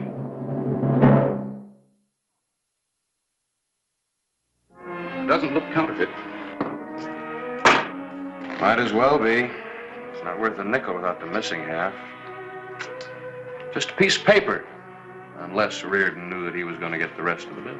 Well, it's too late now. Just goes to prove you can't take it with you. Harris, what do you know about Armed Rooster? One of Europe's foremost journalists. Out here to do a series of articles on the American frontier. Well, you know all that. What's bothering you, Clay? Why all the questions? Something just doesn't sit right.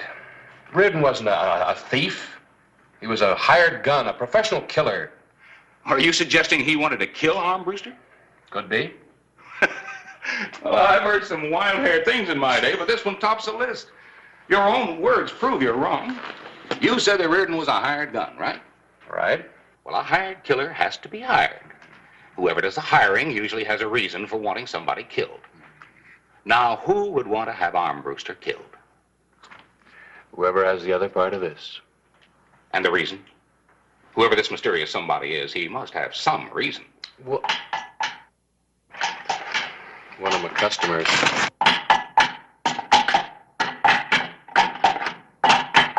All right. That judge said I was supposed to hang, Sheriff, not starve to death. All right, anything special you want? Yeah, a hacksaw and a gun. Will you settle for a steak? Chicken? Fried chicken? Fried chicken. Harlan? Yeah, he's hungry. When are you taking him up to Prescott? In the morning. Harris, will you do me a favor? Will you talk to Armbruster, kind of feel him out? If somebody has ill will against him, he'll know who. Yeah, I'll talk to him. I'll take him to dinner tonight, and I'll ask him if he knows who wants him dead for $500.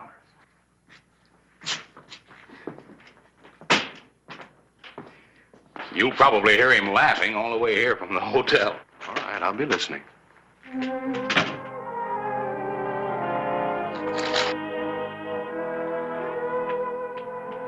Thank you, that'll be all.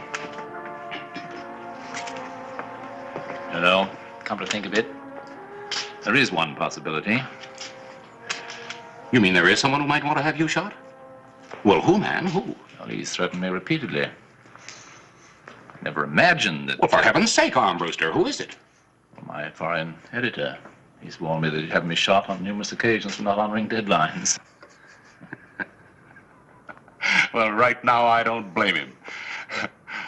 I'll report that to Hollister. You're quite friendly with the sheriff, aren't you? Oh, we get along most of the time.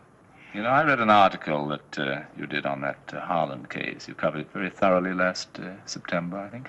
October 3rd to 7th. Do you think you could prevail upon the noble sheriff to let me interview the Harlan boy? Well, I'm afraid you're a little late for that. Sheriff's leaving with him in the morning for the capital. Well, it's still quite early. How about tonight? Well, I don't know. Maybe. Clay's funny about things like that. Boys under a death sentence. Why do you want to see him? Well, I intend to devote a whole series of articles on the sudden and violent deaths brought about by the criminal element in your great American West. Well, let's go. I'll ask him. Thank you, my dear colleague. My pleasure, my dear colleague.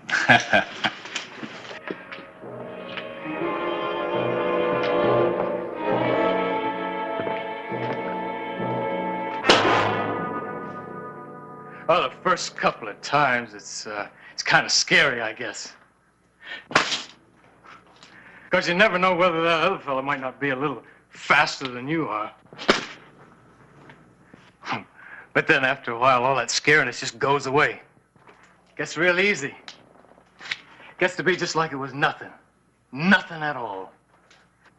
And I could take any of them without even trying to, because I was top gun. You hear me, mister? Top gun. Nobody in this whole world can take Danny Harlan. Nobody. It wasn't the money, was it, Harlan? You would have been the same without money, wouldn't you? You had to kill so you'd feel bigger and better than men, wiser and smarter than yourself. Isn't that the truth? You had to kill. Your miserable little ego demanded it. Isn't that right? You let me alone. Go on, get out of here and let me alone. What's wrong, Harlan? You afraid? Does the thought of the noose frighten you? Shut up, will you? Will you just get out and shut up? Don't whisper, Harlan. You're tough. You're a killer. People fear you. A man like you should roar, not whisper. You're a tiger, Harlan. You were a tiger when you were killing other men. Are you going to die like a bleating lamb? I'll kill you! You hear me? I'll kill you. That's it, Harlan. A tiger. Not a bleating lamb who's terrified of the butcher's steel. Die as you lived, Harlan, and 3 million people will read about your death and remember. Don't disappoint them, Harlan. Don't let them realize you were really a terrified sheep at heart who masqueraded as a tiger. We must help them believe what we want them to believe, Harlan. Don't let them down. Don't let them down.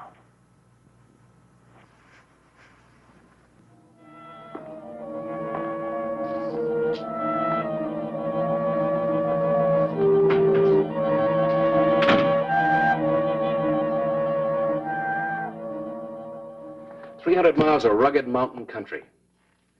May not be Khyber Pass, but we have a healthy respect for it. He's right, Armbruster. I've been through that country. It's no Sunday canter in the park. Well, a little inconvenience is a small price to pay for a good article. It'd be interesting to compare the hangings at your territorial capital with those at our prisons in England. Look, Mr. Armbruster, it's my job to get this man to Prescott, not run guided tours. The answer is still no. I'm sorry. Look, Sheriff. Good night, gentlemen. I'll get my sleep.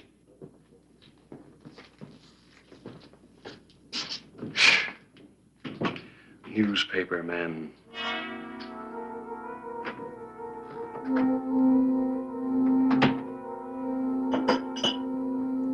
Good evening, Mr. Armbruster. Why, Dr. Froelich, this is a surprise.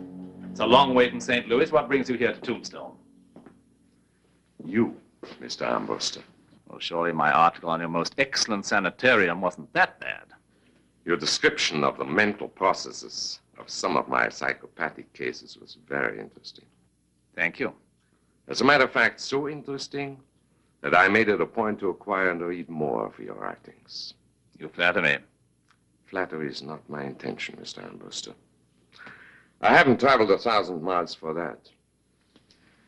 You made a gentleman's agreement that you would remain in my care. Since you won't help yourself, I have come to help you. Help me? You're a very sick man, and you're aware of your sickness. It shows like a beacon in your writing. Look here, Dr. Froelich. No layman could have the inside of the criminal mind, such as you described in your article, unless he himself experienced such urges and pressures. I appreciate your concern, Doctor, but I haven't the time to discuss it now. And now, if you'll excuse me, I have things to do. I had hoped you would be cooperative. Come back to my sanitarium and let me help you. It's getting late, Doctor. Do you mind? Then I will have to help you despite of yourself, Mr. Armbruster. And what do you mean by that? I shall be forced to have you brought there. I'm sorry you had to say that. Let go! Let go! What do you think you're doing? I regret the necessity of this, Doctor. I regret being committed to an institution even more.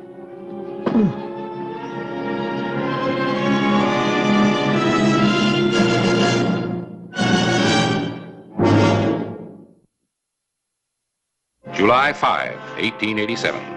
Dan Harlan started on his final journey, 300 miles, to end with a 6-foot drop through the gallows trap. Good morning, gentlemen. I thought I told you I didn't want you along. I meant it. I have no doubt of that, Sheriff, but as you Americans are so fond of declaiming, this is a free country. Well, you're persistent. Old world tenacity, Sheriff. All right. I guess I can't keep you from tagging along, but there's no law says I got to nursemaid you. You're on your own. Of course. What, he's going with us? Like he says, it's a free country. Hold down the town. Let's go.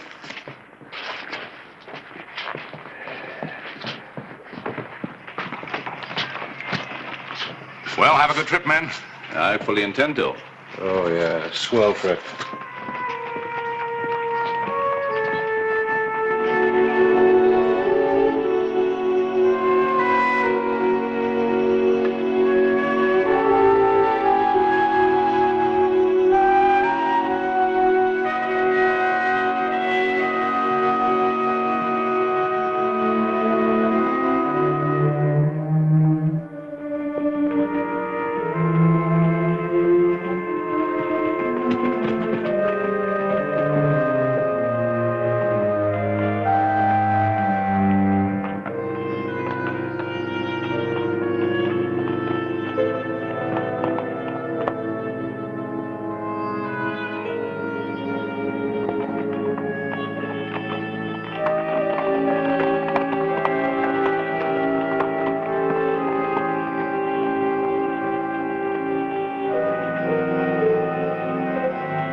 Made it a little easier for you.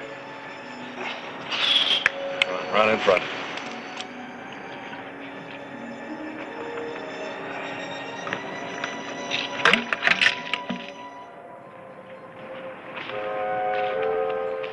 I told you I wasn't going to nursemaid you, but you better save that. We got a long way to go to the next water hole.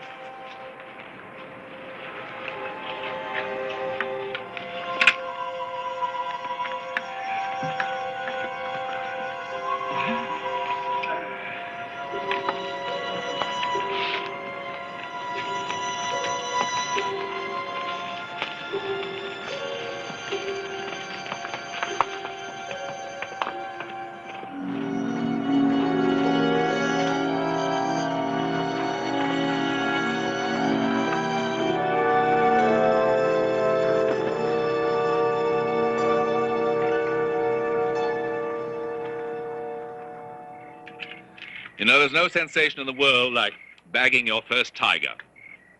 You've never seen a Bengal tiger, have you, Sheriff? Oh, tiger. Well, I've seen lots of mountain lions, but no tigers. Oh, it's no comparison.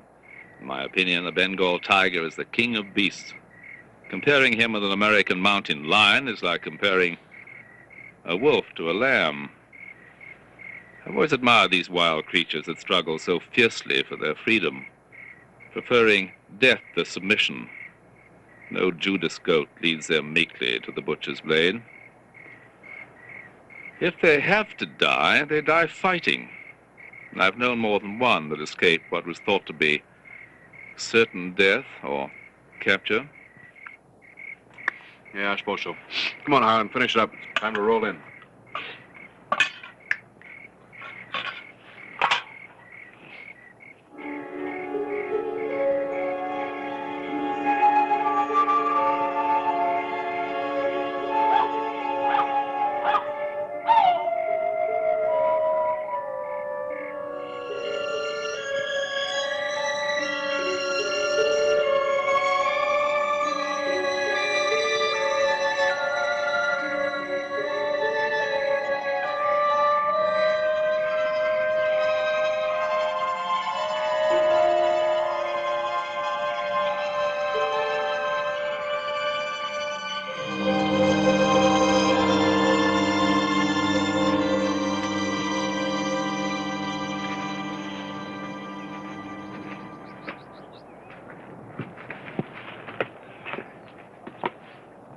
You see them anywhere?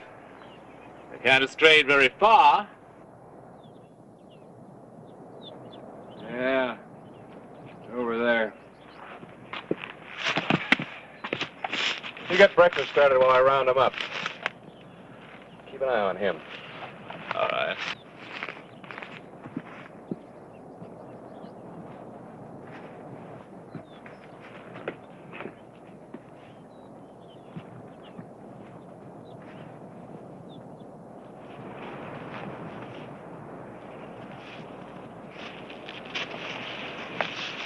Well, are we a tiger this morning or a little lamb being led to the slaughter? Speaking of tigers, they need claws, don't they? Well, I'm waiting for your answer. I ain't no stinking sheep, mister. You just let me get my hands on that gun, I'll show you what I am right off. I might do that, under certain conditions. You funning me. Maybe I ain't so smart, mister, but I ain't loco neither. You let me alone, you understand? You just let me alone. You stupid old swine, keep your mouth shut and listen. That's better. Much better.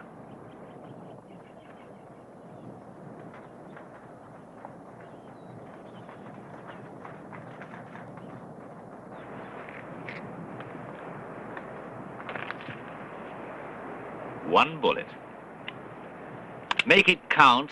You'll have money, a horse, and be over the border before the authorities know of your escape.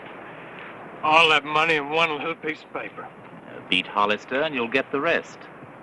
If you lose, it won't matter. I ain't gonna lose, because I've been practicing drawing from the belt since I was 10.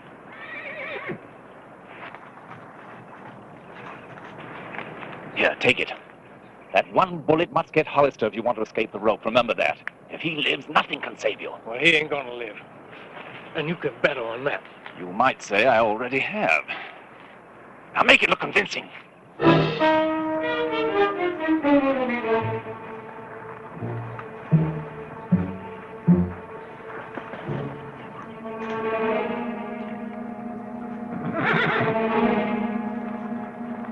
You're a tiger, Harlan, remember? A tiger? Yeah, that's right. Tiger.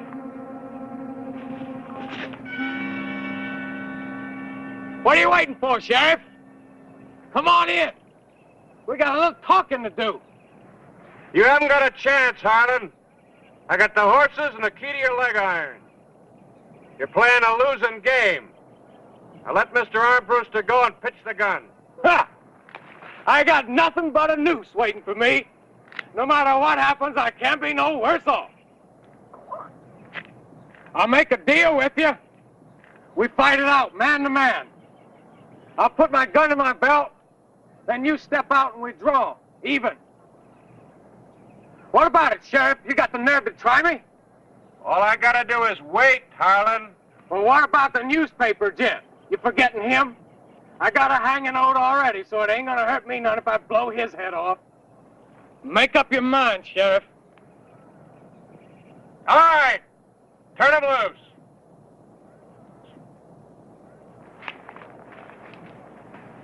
You let go of me, Sheriff. Harlan's gun in his belt? It's in his belt. All right. I'm coming out.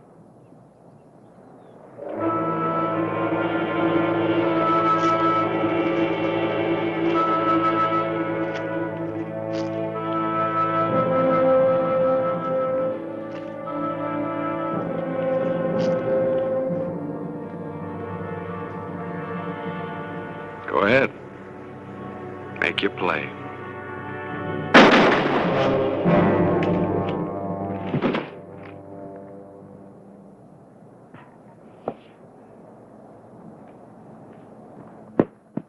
Is it bad? No, it's just bloody. How about him? Dead? What happened, Armbruster? Seems like you gave him his chance to die a little sooner. For the life of me, I couldn't say. One moment I was walking past him, the next he had my throat in a death grip, and my gun in his hand. Let's get that wound dressed.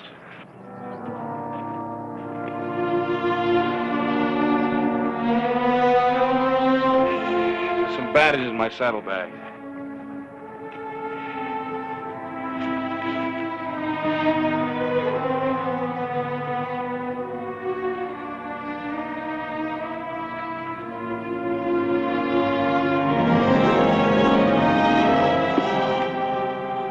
What is it, Sheriff?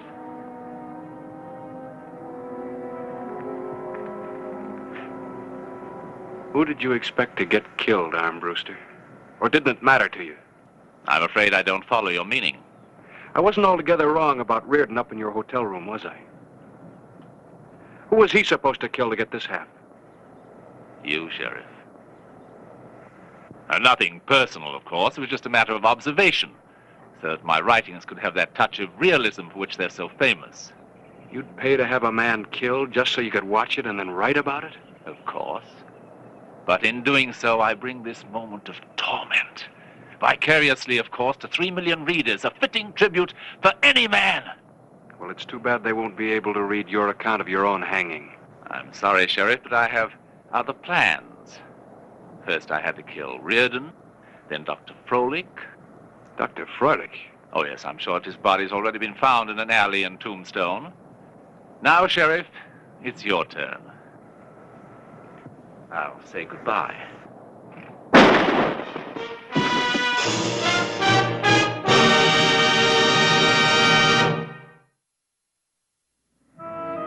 It is mortal, isn't it? I'd say so. One might talk about observation. If I'd been a true student of the West or of gunfighters, this would never have occurred. How do you figure? That other gun you wear, I thought it was just a spare, or Perhaps for show. I standing with a revolver in my fist. I never could have believed you would have outdrawn me with your left hand. It's my business. Yours was writing. Yes, and I had a great many things wrong, it seems. You know, I have no difficulty at all in speaking and no great sensation of pain. Just a growing weariness. Not very much to write about, after all.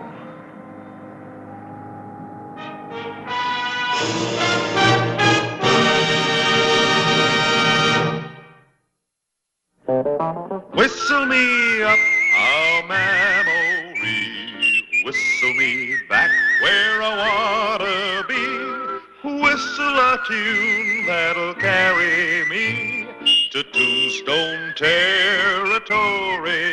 If your past has run afoul of the law, it's a handy place to be, 'cause your future's just as good as your draw in Tombstone territory. Whistle me up a memory, whistle me back where I wanna be, to Tombstone territory. What are you doing? Adding up the day's take and fines? Yeah, and deducting what it costs to feed the prisoners. Well, it's no wonder the jails are supported by the taxpayers. I just can't make a nickel. You the sheriff? That's right. I'm from Sunglow. Logan and his gang taking over the town again. Where's your sheriff? Logan killed him. I'll get him. Put him in the chair. Well, he's not hurt. Pure exhaustion. He'll come around. Yeah. Wait.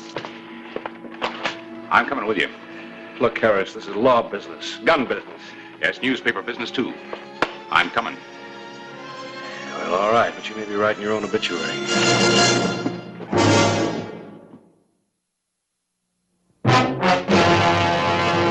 An actual account from the pages of my newspaper, the Tombstone Epitaph.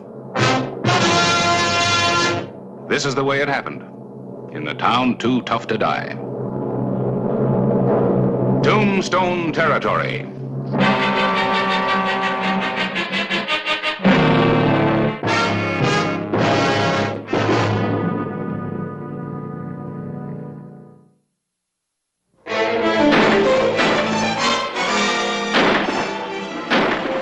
High noon of July 16, 1884 was one Sunglow wouldn't forget. Harvey Logan and his men had taken over the town. Lawless, gunslinging desperados helped themselves to anything they wanted. Get your hands out of your pocket. Now you listen to me. My boys came to this town to have a little fun and lap up some of your hospitality.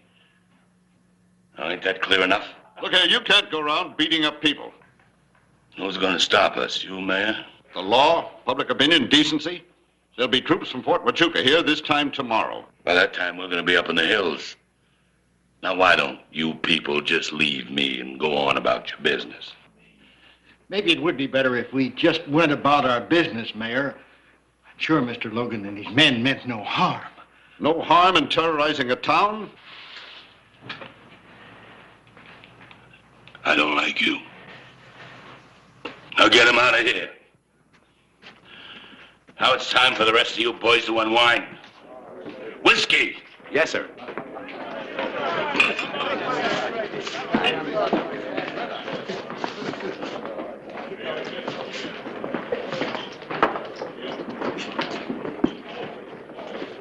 Play this here piano? Yeah, I play. Well, let's play. What's the matter? Don't you want a little drink? Do I have a choice? Oh, I like you. I made a mistake about you fellas. Oh, now, how is that? When I first saw you, I thought you were men, but I was wrong. You're animals, all of you. Sure, we're animals, all of us.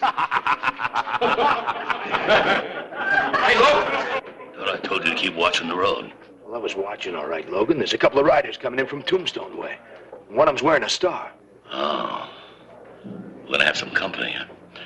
You get back out in the street, and you make sure everybody clears that street, because we're gonna have a party, a real surprise party. Up, everybody! We'll play later. Now, these two riders that are coming into town, let's give them a big welcome. Come on.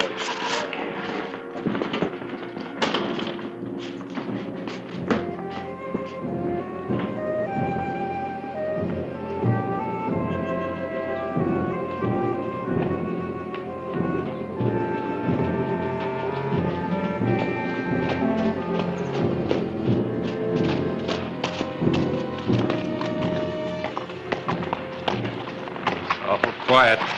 Yeah, like back east. That's still just before a tornado hits.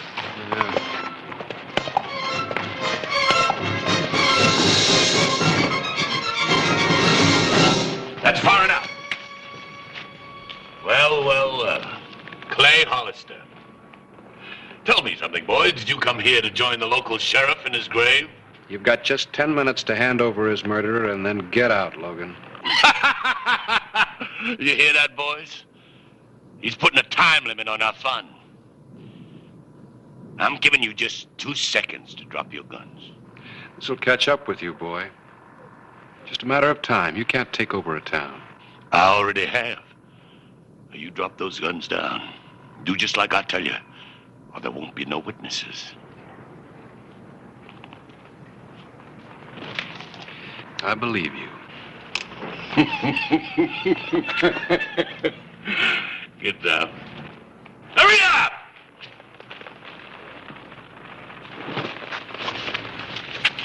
What are you doing here, Logan? Well, now, this ain't Tombstone, Hollister. And I ain't beholden to answer none of your questions. Sun glows in the county. Yeah, I know that. But me and the boys are celebrating. And you know something? You're just in time to join the celebration. I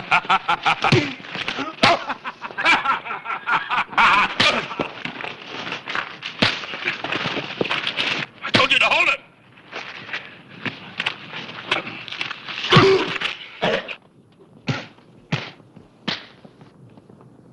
Well, that's my kind of celebrating, Mr. Hollister. Now there's a new sheriff in the town, namely me. You go on, get him in the lockup. Take Horace Greeley with him.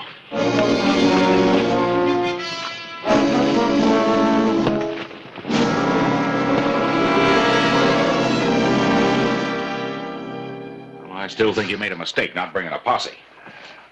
Look, Harris, you ride into a town with an army, you gotta fight. A lot of townspeople get killed. Well, what do we do now? There's only one thing to do. Sit down, relax. Relax? Well, you said you wanted a story. Go ahead and write it. How about that? Hey, you. Yes, sir, Mr. Logan. Send that girl over here, the one playing the pianist. Yes, sir. Right away. Anna. Logan would like to speak with you.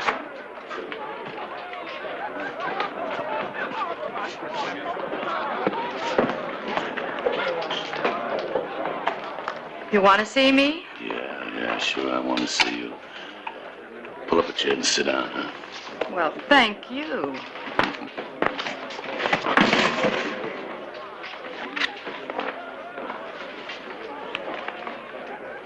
Have a drink? Why not? Yeah, why not? You know, as long as you're here, you're mine, right? Why not? Why not?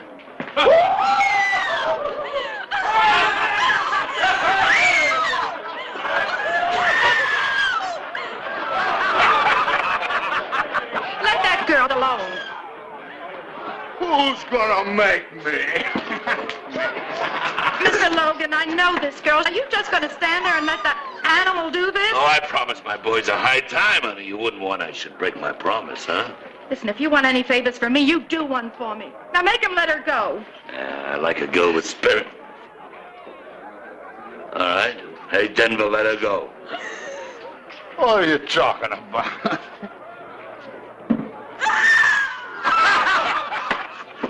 I said let it go. Come on, Ted, get out of here. You shouldn't have done that, Logan. You want an argument about it? You get on over to jail with Chris. And don't you leave there till I told you different.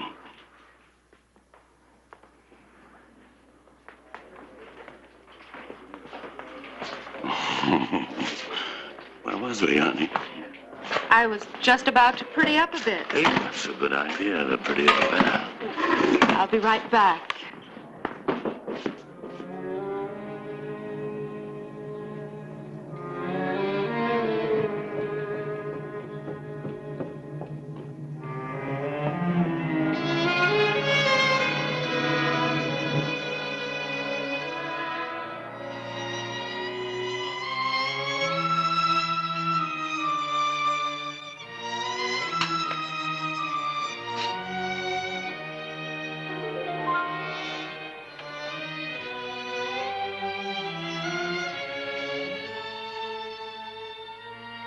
Who is it? A friend. I have a present for you.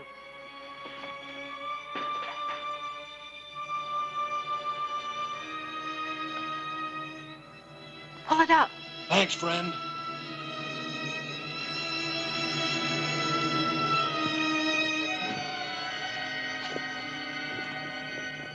I'm sick of sitting here nursemaiding that sheriff while everybody else is out having fun. Yeah, well, I ain't having no fun. You know, we ought to run that tin-horn lawman in here and work him over but good. Clay, hurry. Give me that stool. Wouldn't do no harm to learn him a little respect.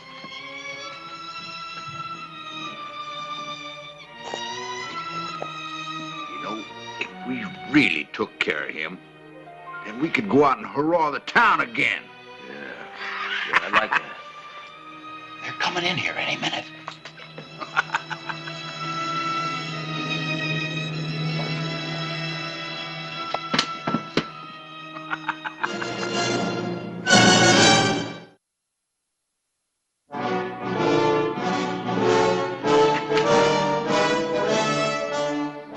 Let's go get him.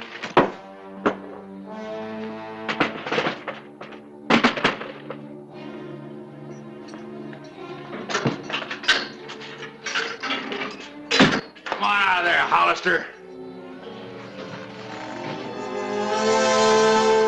Come on. Hey, where'd you get that? You haven't got a chance, Hollister. Get the gun, Sheriff.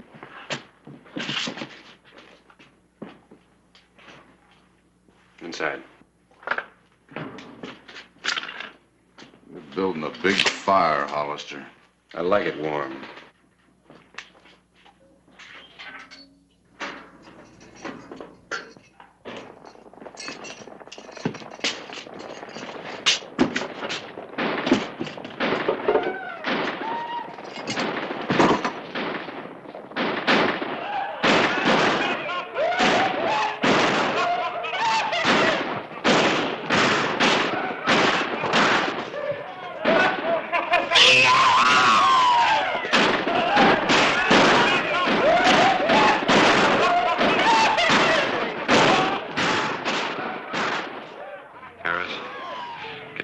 Townspeople as you can. I'll meet you in an hour before they're at the general store. And have them come in the back way. Look. But, gentlemen, they'll be gone come morning. What's the sense in risking our lives and property? Why, sure. Besides, they were just having a little fun. Fun? Your sheriff's been killed. Today, a man by the name of Mabry was murdered. Would you care to tell Mrs. Mabry the boys were just having a little fun? Well, Don't you realize that your town's been taken over by a gang of criminals? Doesn't that mean anything to you? To any of you? But, well, it's only for one night. Clay, you just gotta be reasonable. What's the use of us risking our lives and our property? That's exactly what the Romans said when the Vandals were at the gates just before they burned Rome. Well, I'm with you, Clay. All the way. Thanks, Harris.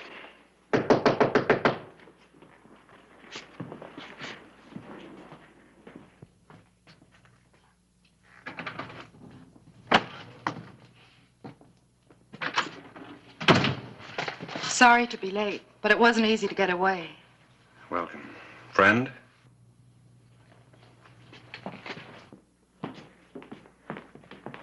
Well, of all the nerve. Yes, you're right, Mrs. Spence. This young lady does have more nerve and more courage than all of the rest of you put together. Well. Can I count on any of you? I got a family, Clay.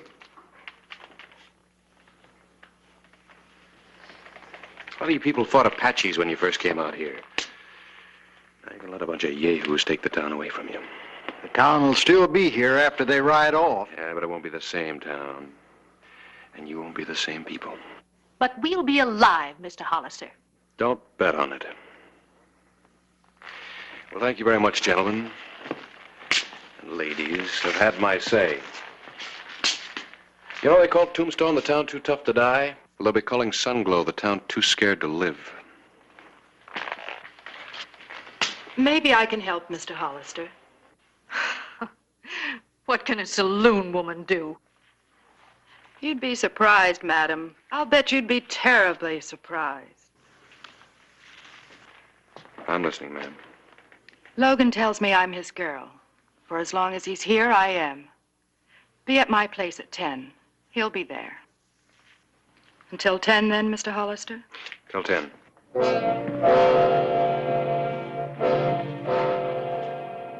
Denver? Chris?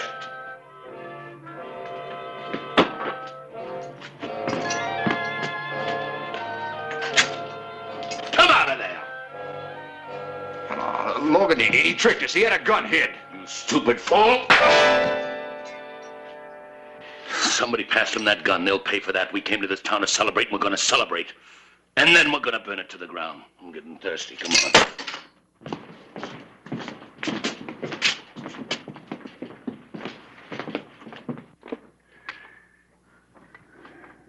What time's getting to be, Harris? 20 minutes of 10.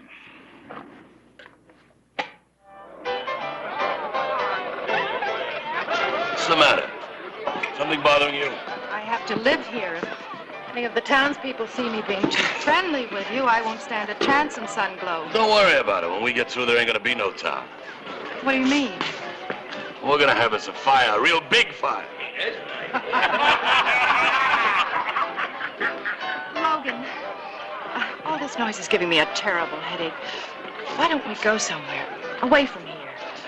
Like maybe my house. You need to get some food in you, and I'm a good cook.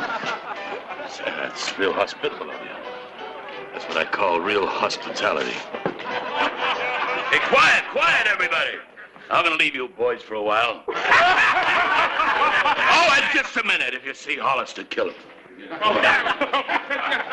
Just a minute. I have to let Murphy know where I'm going. Don't keep me waiting. Murphy? Time to stand up and be counted. They're going to burn the town. Tell Hollister he's in the general store and go in the back way. Smile, Murphy, smile. A man can take just so much. Just so much.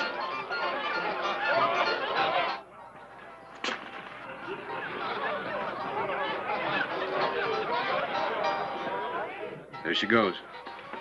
Logan with her? She said he would be.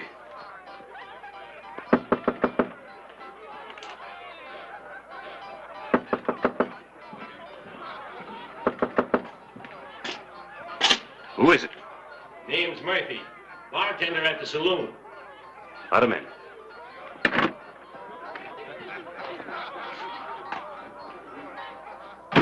Anna told me you were here.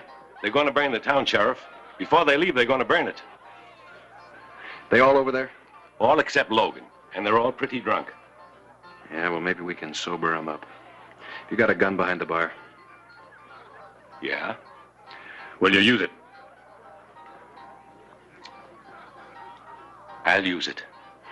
Good enough. You go on back there. Me and my army here will be right over.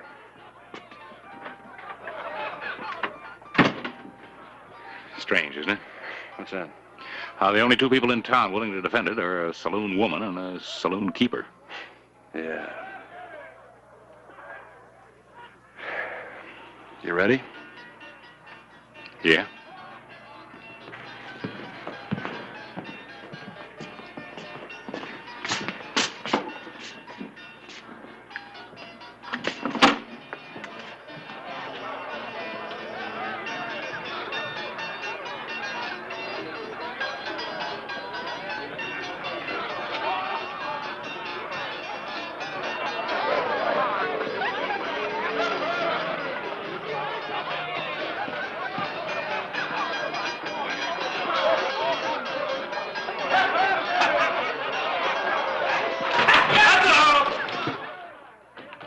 Turn around, drop your guns. My men are covering you.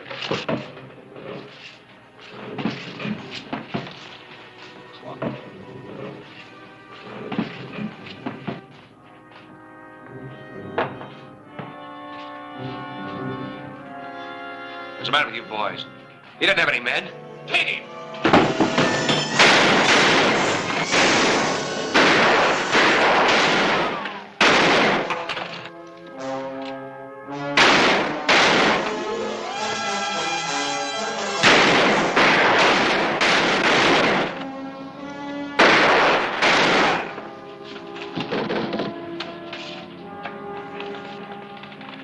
Any more?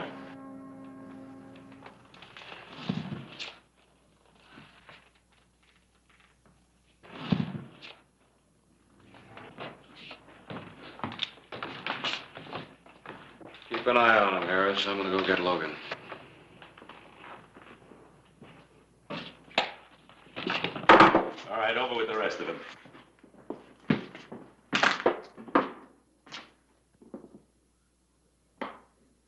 Who ain't got no men? Oh, come on, have another. No, you don't. Logan! Logan! Logan! What do you want? We got a ride. The boys are all shot up. Why? It's Hollister. We haven't got a chance.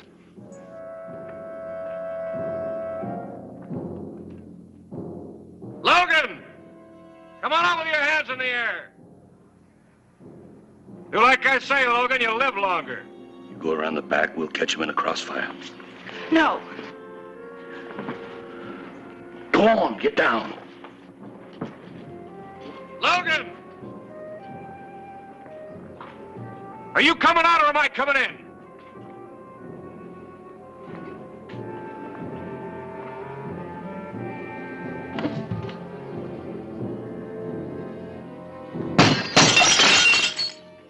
Supposing we settle this, Hollister. Just you and me. All right. You called it.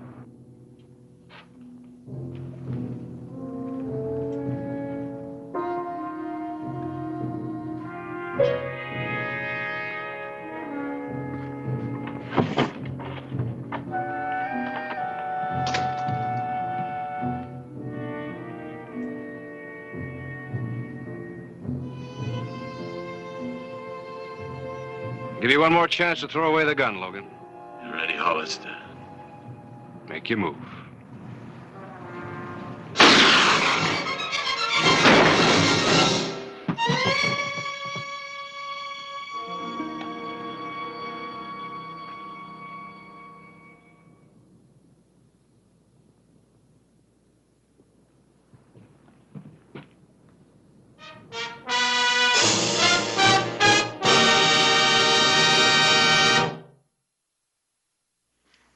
Sheriff Hollister, on behalf of a grateful town, I want to thank you. Well, Mr. Mayor, if it hadn't been for this young lady, you wouldn't have a town. How about thanking her? Mr. Hollister, Sunglow has no place for a woman like her. She's no better than the rest of the riffraff. And the way she carried on with that outlaw. You coming, Mayor? Yes, dear, Mrs. Spence, There are two kind of women in the West. There's a nice, respectable kind like you, and there's Anna's kind of woman who just does with what she has. When a crisis came to your town, which kind got up and fought? Well, Mayor. Thanks again.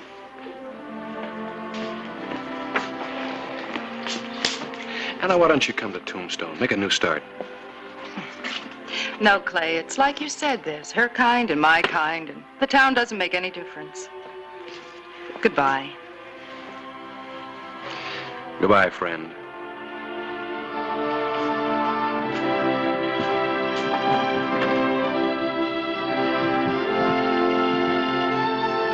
That's quite a girl. Someday they'll be writing books about women like her. Yeah? Come on, Horace Greeley. You got a story to write.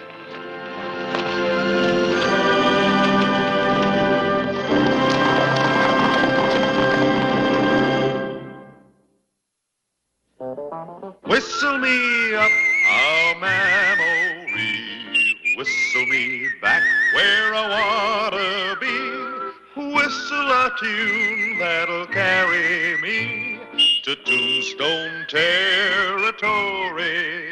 If your past has run afoul of the law, it's a handy place to be, 'cause your future's just as good as your draw in Tombstone territory. Whistle me up a memory, whistle me back where I wanna be, to Tombstone territory. His job seriously, and he was in no mood to entertain out-of-town callers. I don't care if this man Ferguson is the president's representative. I can't talk to him now. I'm sorry, Harris. All right. I'll tell him.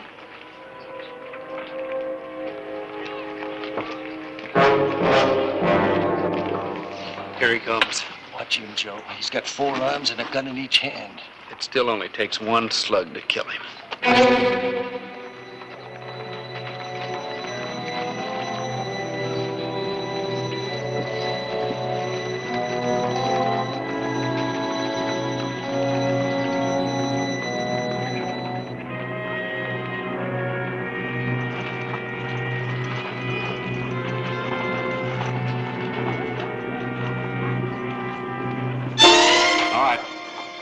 With your hands up.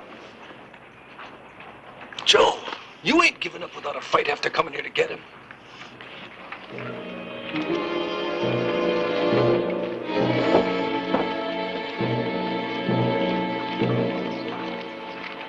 So that's Clay Hollister. Yes. Excuse me. I'll be right back.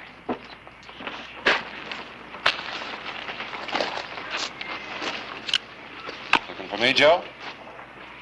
Not anymore. Who told you to kill me, Big Brother Ed? Good work, Sheriff.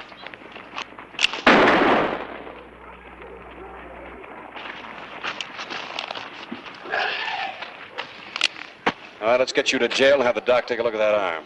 Sorry, Sheriff. I guess I spoke to you at the wrong time. I'm Ferguson from Washington. Yeah, I know. Editor Clyburn told me you wanted to talk to me. That's right. You almost lost your chance.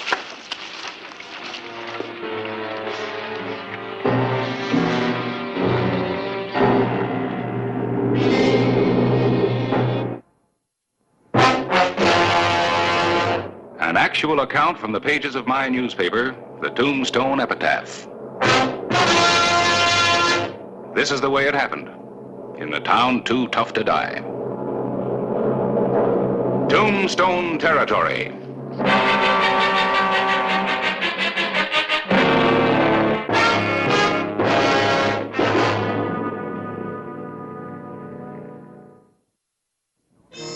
Mid-morning in Tombstone, October 16, 1882. There had already been one arrest, a near killing, and the Conference on Crime was in session. So, President Arthur sent me out here to investigate your mounting crime and lawlessness. He feels that Tombstone is a blot upon the entire country. Your Boot Hill is proof enough of that. Mr. Ferguson, wherever there's sudden wealth, there's always sudden death, whether it be a diamond strike in Africa or a silver strike in Arizona. What's your opinion, Clyburn? There is crime and lawlessness in Tombstone, yes. That's in the nature of a boom town. But most important, our law has never lost the upper hand. Then why should any newspaper send me all the way from New York to do stories about Tombstone? Gentlemen, you know this is one of the most notorious towns in the West. Hope you're not expecting too much, Miss Blythe. You could be disappointed. Oh, I'll get my stories. Good newspaper woman, Clay. Those were fine stories you sent up last spring from Panama about the digging of the canal. Thank you. I think this investigation will make good copy, too. Please understand, the president merely wants to offer his help if you need it. Law's getting control. How about your Apaches? You don't seem to have them under control. They're more a matter for the military. General Crook and the cavalry, although we do work hand in hand. The famous General Crook? He'd be more famous if he could catch Geronimo. They're very interested in reading about the Apache wars back east. Yeah, we'd rather read about them, too. Been wanting to interview the general. Just can't seem to get down to Fort Huachuca at the same time he's there. That's where General Crook is now? Or somewhere in the mountains. Pretty treacherous country.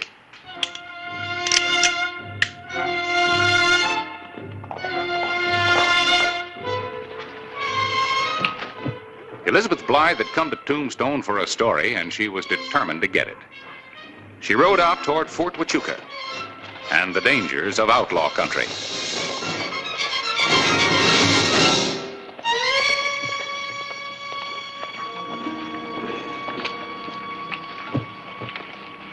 Where's that lady going, do you know? Fort Huachuca. Try to find General Crook. Fort Huachuca. I'm Ferguson, special investigator for the president. Get me a horse, will you? I'd like to see if I can head her off. Why, yes, sure. I got one already. Thanks.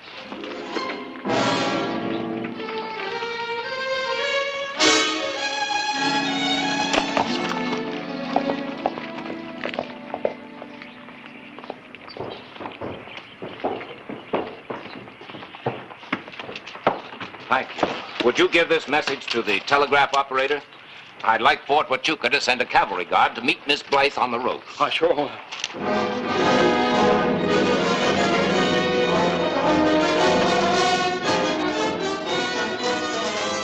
Elizabeth Blythe continued her ride toward Fort Huachuca, unaware that the president's investigator was riding out after her, or that one of the Chandler gang was also riding hard out of Tombstone.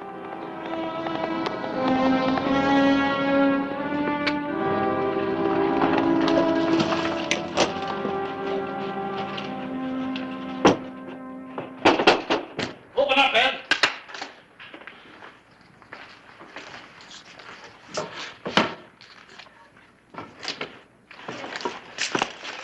Ed, I got news for you. Sheriff's dead, huh? No. The sheriff got Joe in the arm, threw him in jail. Jail? You stood around like a bum on a log? Well, Ed, there weren't a thing I could do then. Ed, wait a minute. Don't you want to hear the news? What news? About that galoot from Washington. What about him? He was sent here by the president to keep an eye on Tombstone. He's headed this way right now, chasing after some gal newspaper reporter from New York. Yeah. I like that.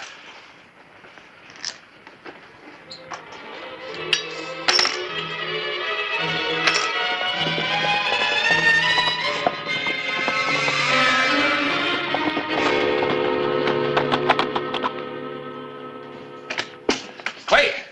Clay! Yeah? Ferguson and Miss Blythe are gone. Oh, back east? No such luck. They both rode out toward Fort Huachuca. Great.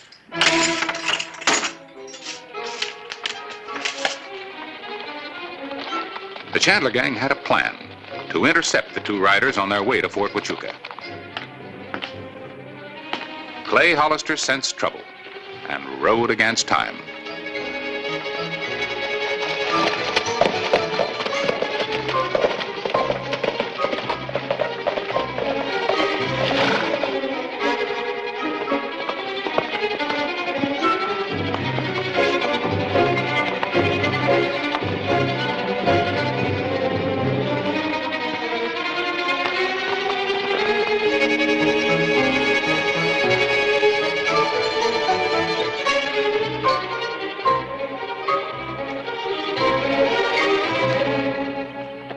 That was a very foolish thing to do, Miss Blythe. You should have told us your plans. Well, I'm not that foolish. If I were, I couldn't have left Tombstone. I'm going on to get my story from General Crook.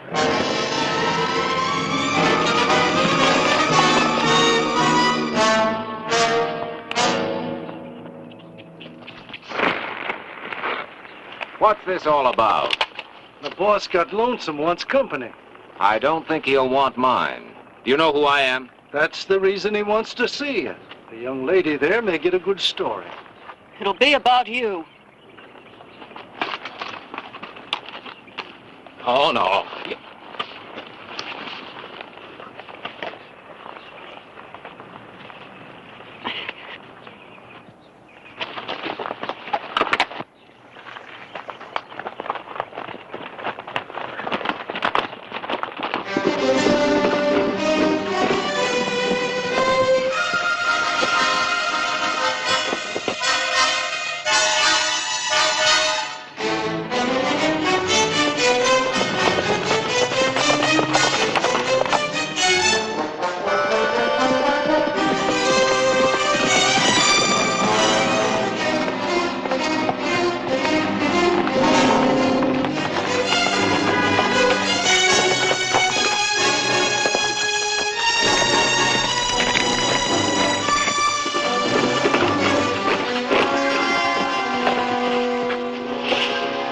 Wait here for me.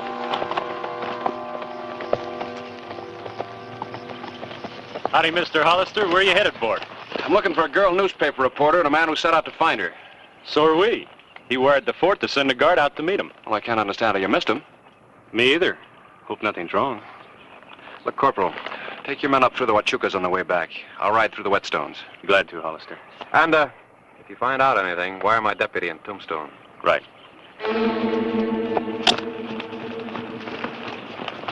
Hello.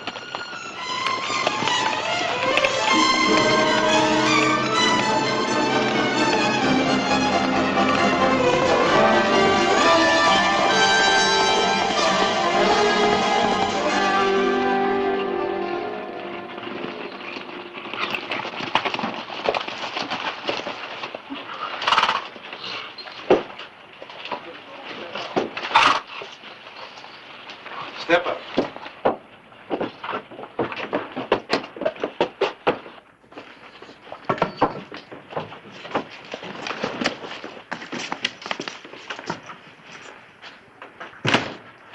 Gonna get a drop by, mister. You too, miss. You'll be doing some dropping yourself. From a scaffold. That's big talk, mister. From an hombre in your fix. He has every right to talk big. He's speaking for the United States government. I know. Sent by the president. That's why I brought him here. I have a small favor to ask of a big man. What's that? My brother's in jail in Tombstone. The sheriff shot him. You're going back and release him. Your brother's in no condition to travel, Chandler. He'll make it. I refuse. Mister, you're in no position to refuse anything. We'd better go back to Tombstone and do as he asks. Not you, miss. You're staying here till my brother shows up. I'm not leaving here without Miss Blythe.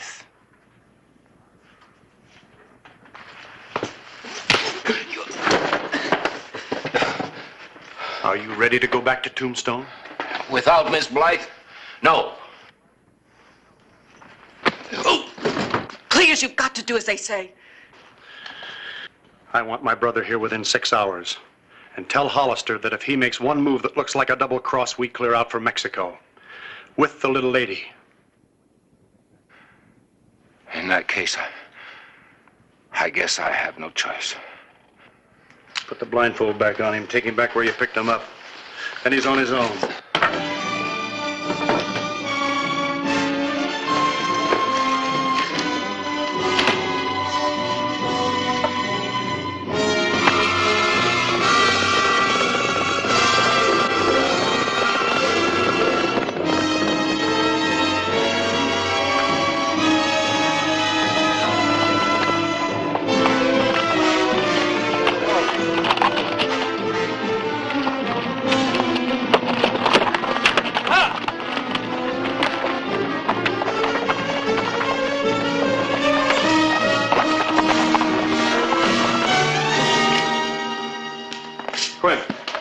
men together. What's up? Ferguson and that girl, Miss Blythe, disappeared somewhere between here and the fort. How many do we need? All we can get. Ferguson. Where's Miss Blythe? She's with the brother of the man you shot and arrested. His men picked us up. He's holding her prisoner. Ed Chandler. Sit down. How did you get away? I'm supposed to tell you to release his brother and get him back to Chandler within 6 hours. Or they take Miss Blythe to Mexico. We've got less than 3 hours to get his brother back there. Back where? That, I don't know.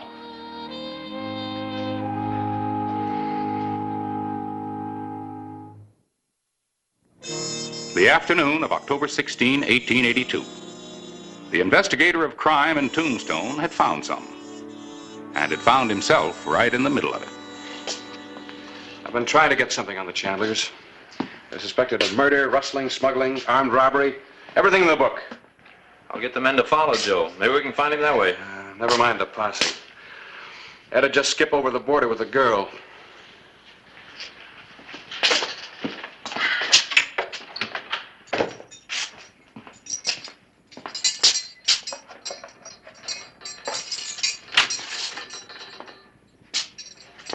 Feel like taking a ride? Depends on where to. Back to your brother. I'm turning you loose. Oh?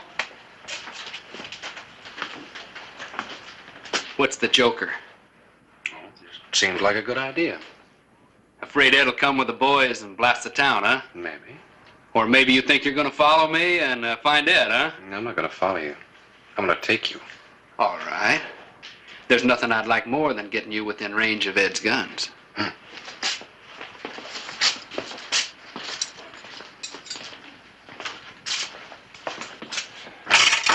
Quint, I'm gonna take your horse. Mine's tired out. Sure, Clay. And don't let anybody follow us. We won't. But if you're not back by tomorrow, the whole town will go out after you. We'll be back. And don't let anything happen to that on the way, or Miss Blythe is a gunner. Yeah. First you have to shoot him, and you have to keep him alive.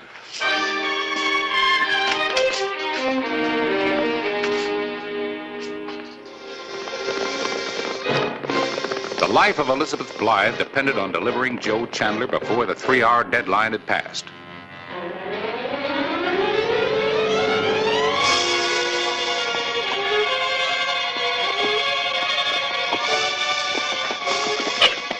Chandler grew weaker, and the ride was slow.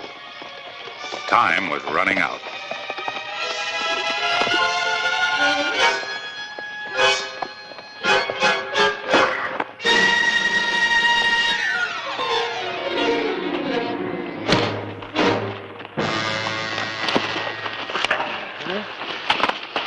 Hold it. Well, I'm glad to see you're so full of fight. Afraid I was going to lose you before you led me to your brother. You smart up, lawman. Go on back. You don't know what you're walking into. Mount up.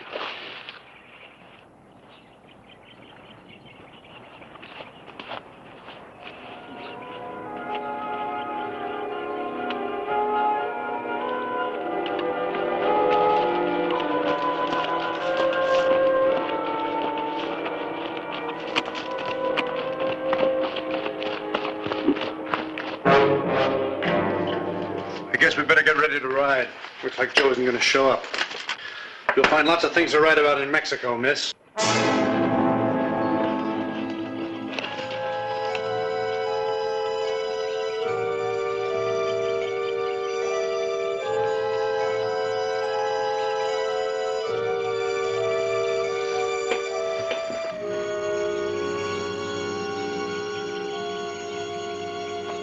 Chandler!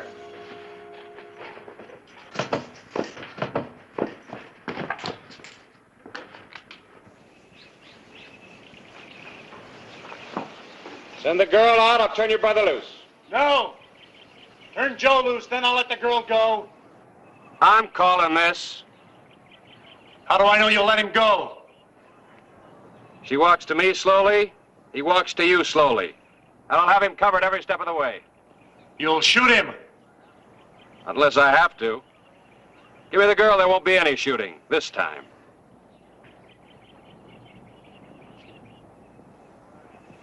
All right.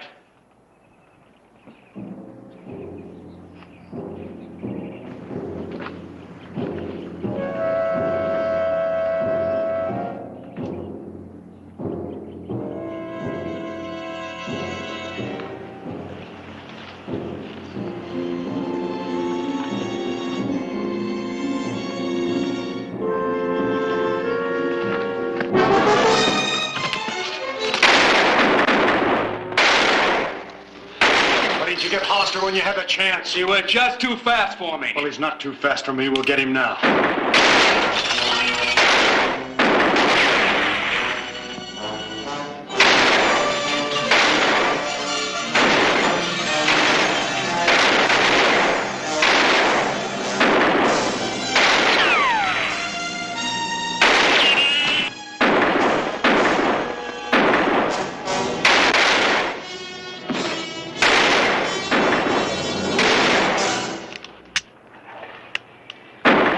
I helped start all this. I'm sorry. Stay down. Here, make yourself useful. Keep him pinned down. I'll go get him from the back.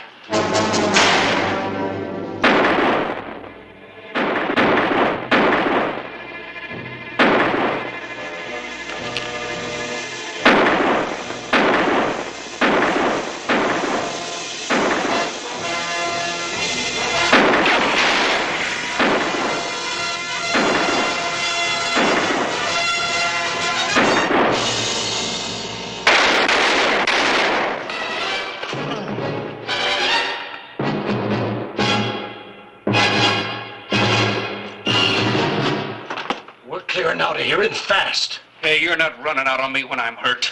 It'll blast you. Ed's dead, and you know it. He ain't dead. He'll be back. He just gunned down Hollister. I know he did. Then where is he? You wait for him.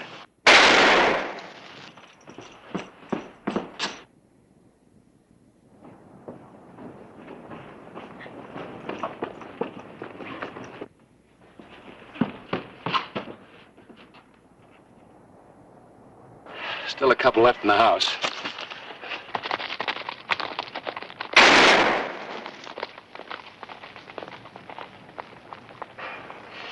Come on out, Joe.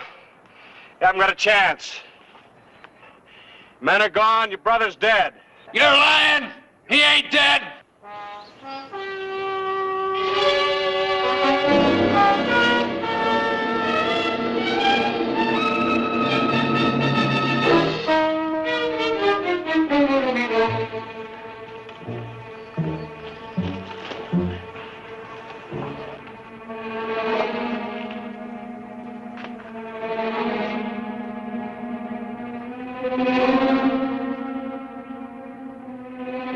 You're all alone, Joe. Come on out.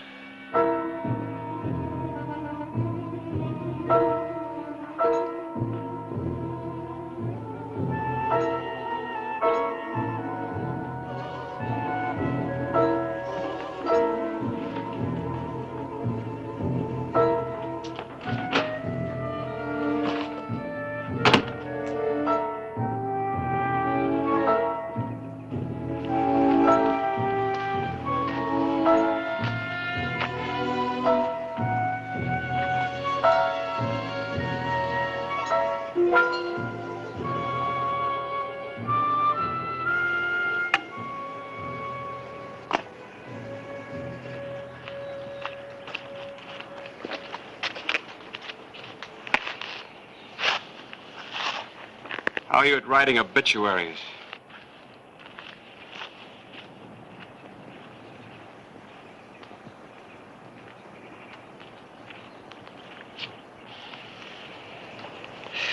Going back to jail, Joe.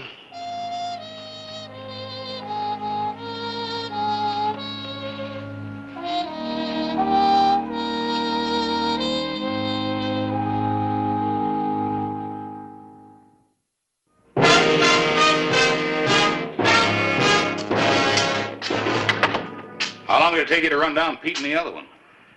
Wore out 2 horses, but that takes care of the Chandler outfit.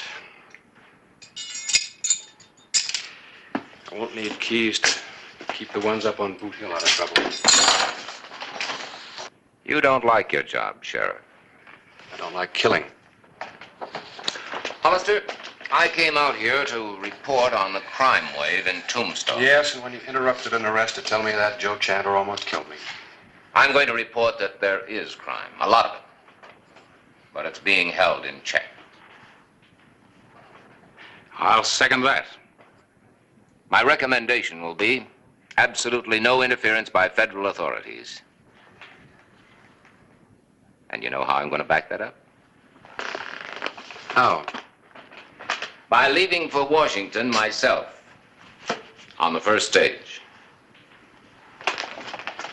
Mr. Ferguson, have a good, safe trip.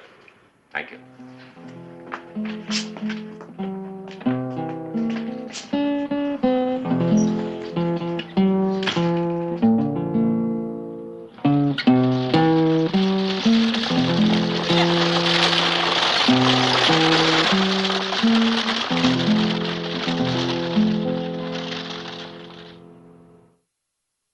Whistle me up a memory, whistle me back where I wanna be, whistle a tune that'll carry me to Tombstone territory.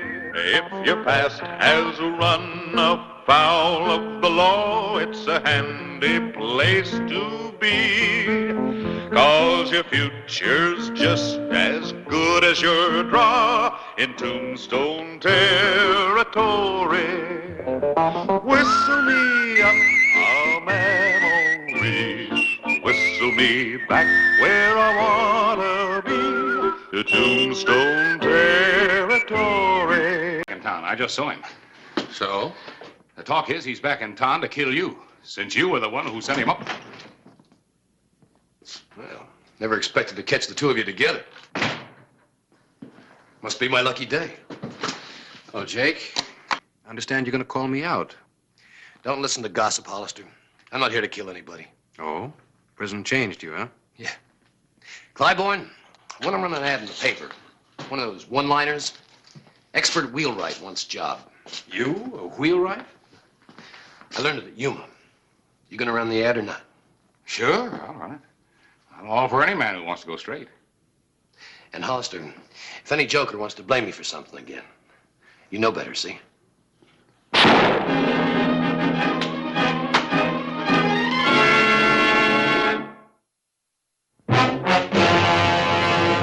An actual account from the pages of my newspaper, the Tombstone Epitaph.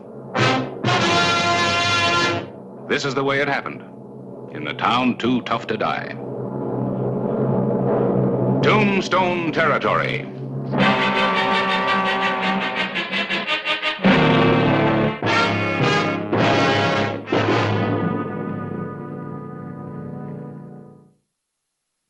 The morning of May 31, 1885 got off to a fast start. A man had been shot and killed on his way to work.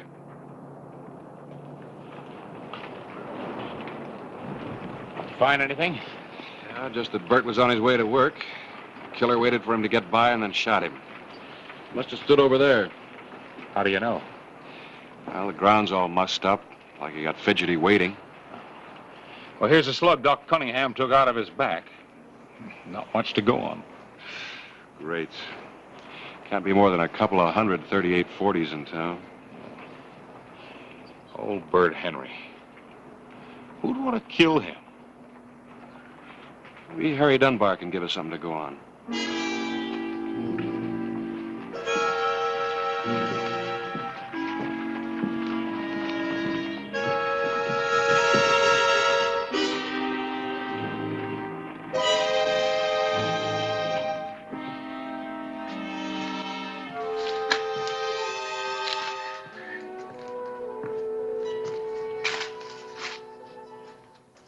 Looks like some folks are in for a spell of waiting for that baby.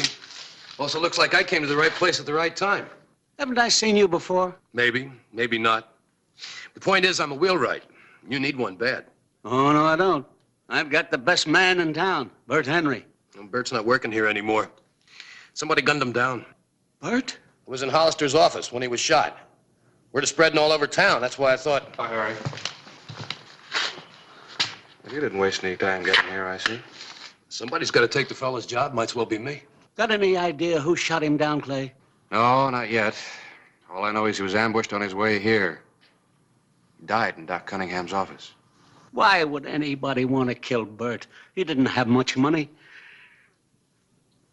I remember you now. You're Jake Conroy. You're a gunslinger. Well, I don't want any thugs around my place. Shove off, Conroy. Now, Mr. Dunbar, I wouldn't take that tone. You're in a jam. You need me. Hollister, tell him I'm in the clear. That's right, Harry. He was in my office when it happened. He couldn't have done it. He was telling me that he spent his time up at Yuma learning to be a wheelwright. I don't think that I could ever trust an ex-con. Mr. Dunbar, have you ever been in prison? Of course not. Then you don't know what it takes for a man to buckle down and learn a trade late in life. To tell himself he's going to go honest and above board. All right, Conroy, I'll give you a break, but I warn you, the first false move and you're finished. It's a deal, Mr. Dunbar. And in a week, you'll be begging me to stay.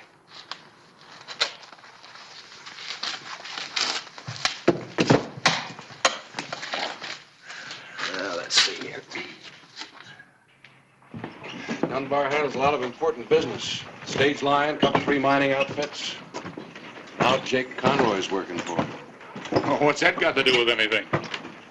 Don't you believe his story about going straight? I don't know. Wheelwright is murdered. Jake's a wheelwright. So he steps into the dead man's job. Well, you know Jake couldn't have done the killing. Yeah? I think we have to give him a chance. Kind of like recommending Billy the Kid for president of the First National Bank. Ah. I'll feel better if I check on him.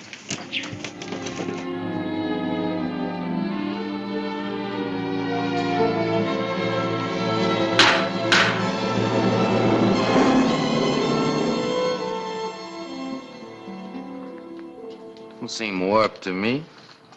Looks like a fair to middling job. What do you want? George West been in? The West Consolidated Mining Company? What about him?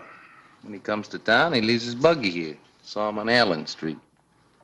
No thing about it. Well, you work here. You know the customers. I'm not in the habit of giving information to strangers. Now get out of here. Come on. What's the trouble? Get out. What was it, Jake? Just a bum asking questions. I didn't like his looks, gunslinger type. Look, told you I'd have her finished by quitting time.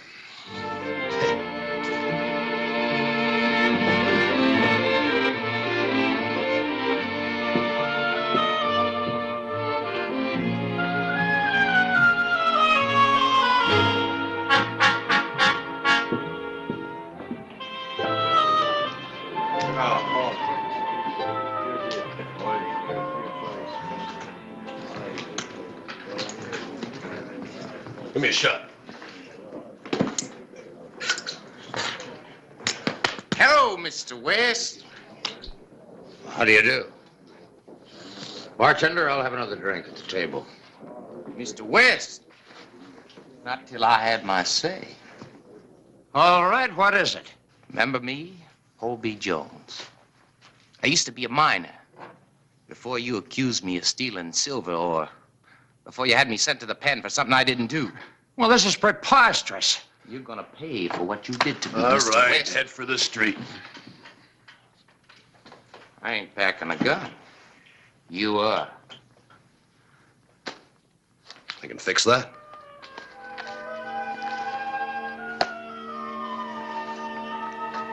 Now, are you going to go out in the street? I ought to break you in two. But I'm a peaceable man. I'm giving you one last chance to go out in the street. You ought to break me in two. But you're yellow. Somebody better go to the sheriff. Yeah. Let Hollister pick up the pieces.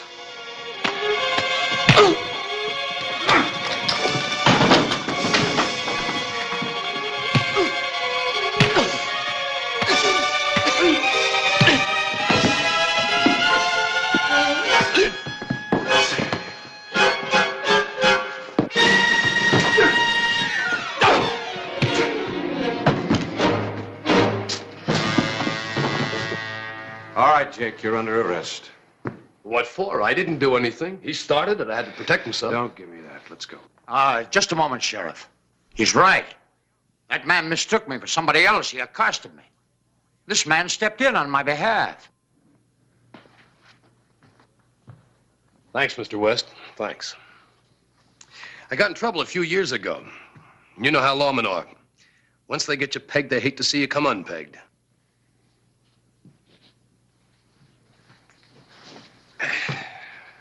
Mr. West, you want to prefer an assault charge against this man? No. Just lock him up and let him sleep it off for the night.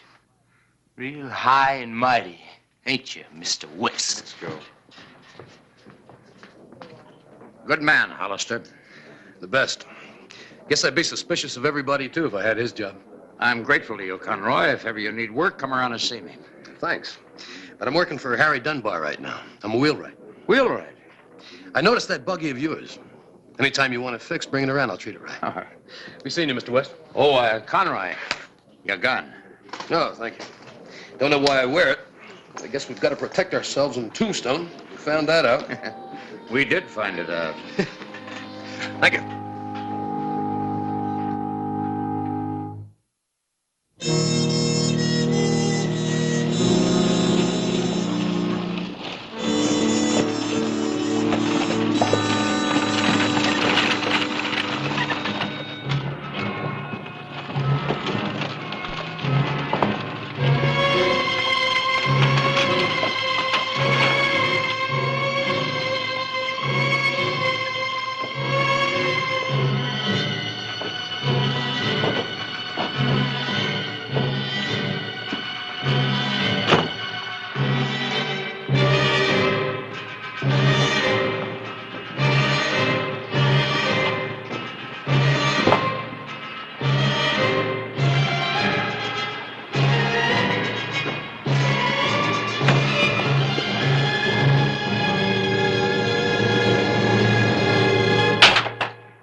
I'd sure like to get my hands on whoever did that.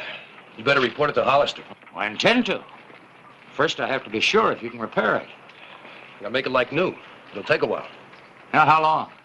Well, the rest of the day if I rush. I have a payroll I have to get out to the mine. And Dunbar can lend you a rig for that. And then when yours is fixed, I can return it and pick up the other buggy. Fine. Fine. That's real service. My pleasure. Now let me handle this and you go get Hollister. Maybe he can nail that vandal. Right.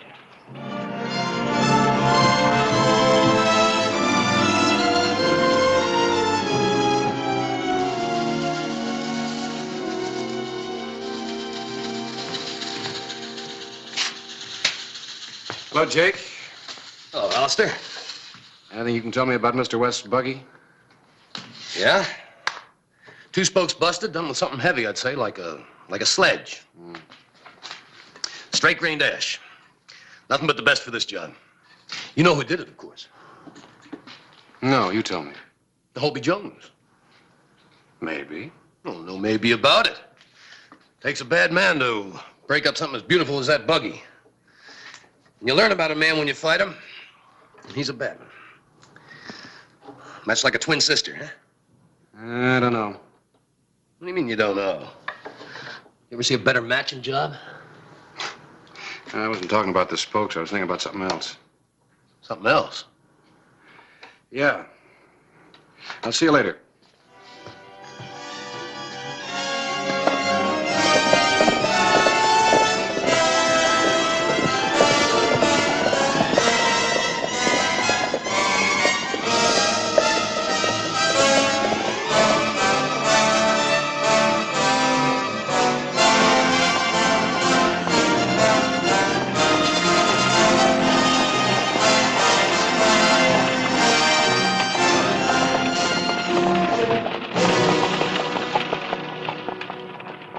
Save the leather. Hop in. It's about time. You come by way of Tucson? Not there, on the floor.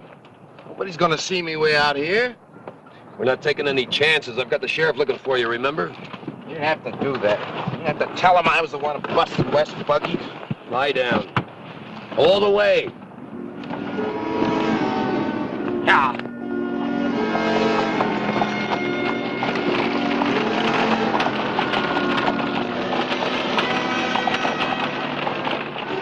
Boy, this is sure a sweet running chariot. Just another buggy. You ought to be glad everything's running so smooth. It ain't a bit smooth down here. Oh, just think of Mexico. Wine, women, and money. We'll be living like a couple of caballeros. Still got lumps from that fight. I've had the dirty end of this job all the way. That's because you're not educated. You should take up a trade like me.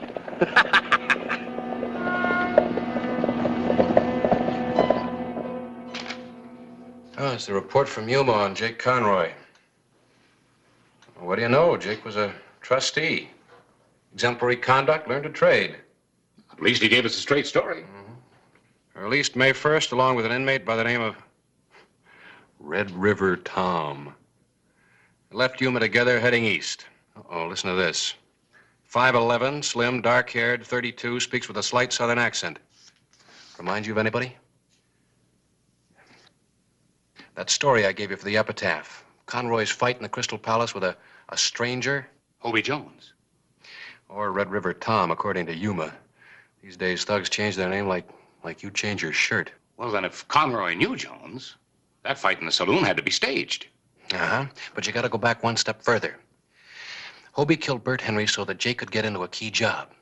Then the fight set Jake up with West. So naturally, when West's buggy was vandalized, he'd go to Jake. Let's get to Dunbar's.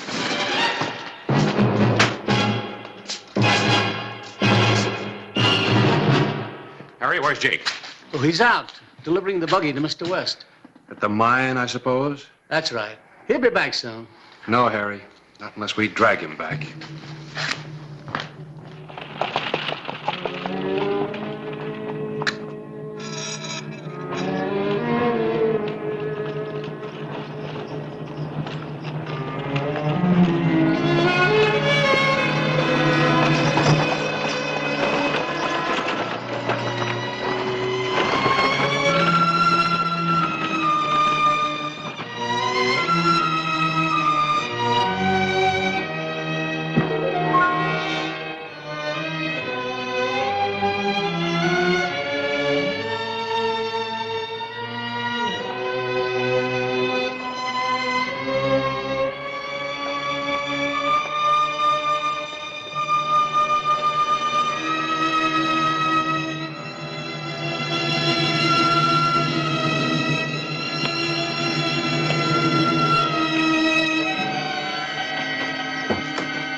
Hello, Mr. West. Brought your buggy back. It's fine. Fine. Finished early, didn't you? Had to. Got traveling to do. I begin to see it now. Just do as you're told and nobody will get killed. Put the payroll in the sacks. We're going to take charge of it for you.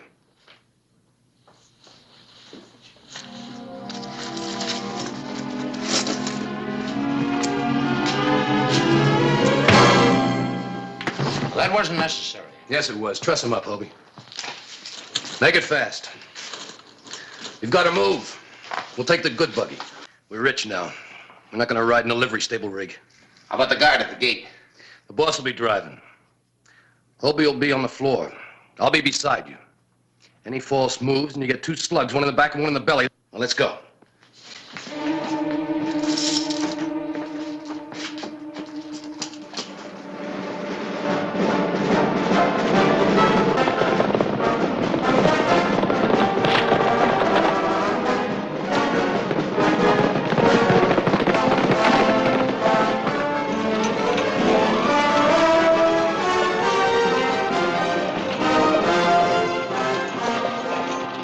All right, Mr. West, you can pull up right here. Someday they're going to catch up with you. If I have my say, you'll hang. Pull up, I said. Oh, up! Now, go on, get down. So you can put a bullet in my back. What's a murder charge against him? Get down.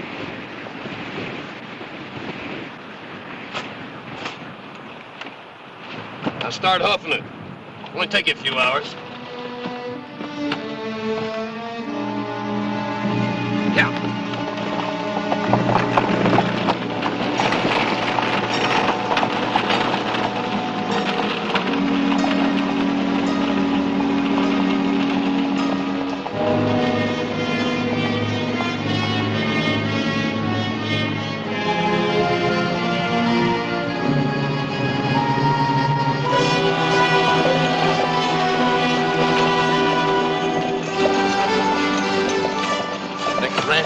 We better trade this trap for a pair of fast horses. Get rid of this fine buggy? Not a chance. Running out of road. Look, I know what I'm doing. Once I drove a herd down this trail, clear to Mexico. When the guard gets to town, Hollister will be aboard the fastest horse he can find. Look, who planned this? You did? Everything's gone fine so far, huh? Yeah. All right, then.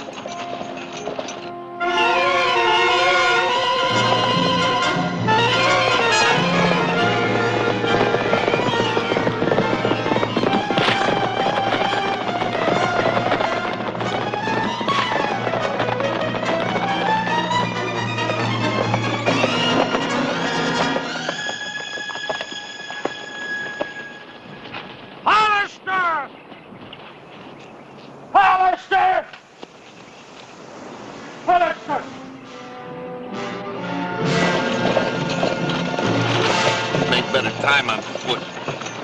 Get out and walk then. Hollister will be gaining on us. Look, we got a long lead. Hollister can't sprout wings.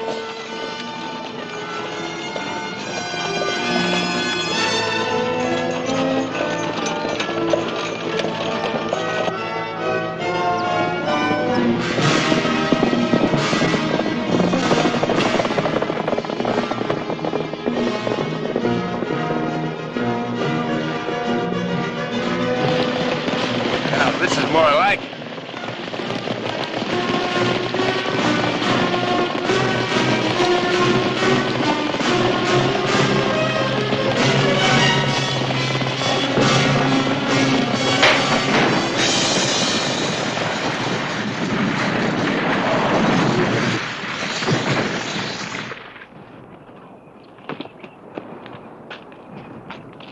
That's the one you were supposed to fix. I told you to knock out a couple of spokes, not weaken the whole wheel. No matter what I done, it's up to you to fix it. It's up to you to fix Bird Henry, not to kill him. Right, all right. We're just jabbing at each other. We gotta get out of here. When you were harping about riding horses, now's your chance. Carriage snags and no saddles? Shut up and help me unhitch.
Get down!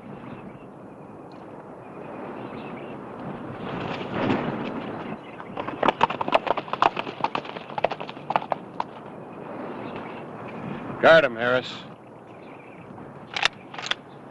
I never buck odds when they get too big, Hollister.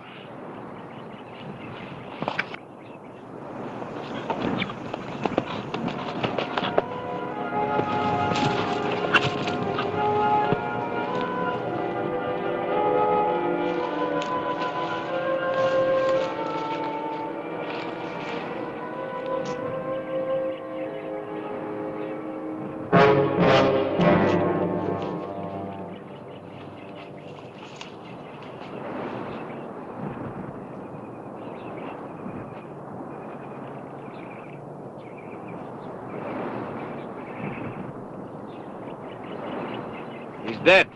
Too bad. 3 men could do a lot with 50,000. How about splitting it 3 ways? You can never make it come out even that way, Jake. Harris, get his gun.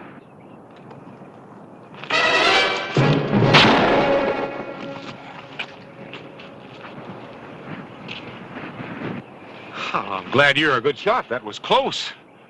Close for Jake. If I'd had more of a target, we'd have had another dead wheelwright.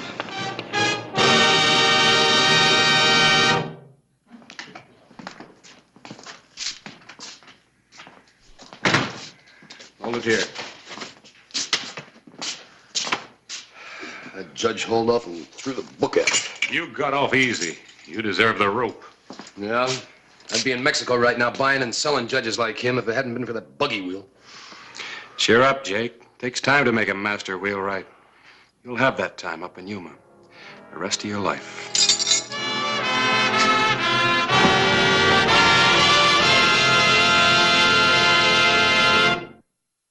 Whistle me up a memory, whistle me back where I wanna be. Whistle a tune that'll carry me to Tombstone territory. If your past has run afoul of the law, it's a handy place to be.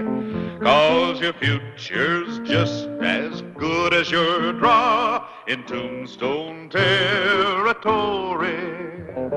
Whistle me up a memory, whistle me back where I wanna be, to Tombstone territory.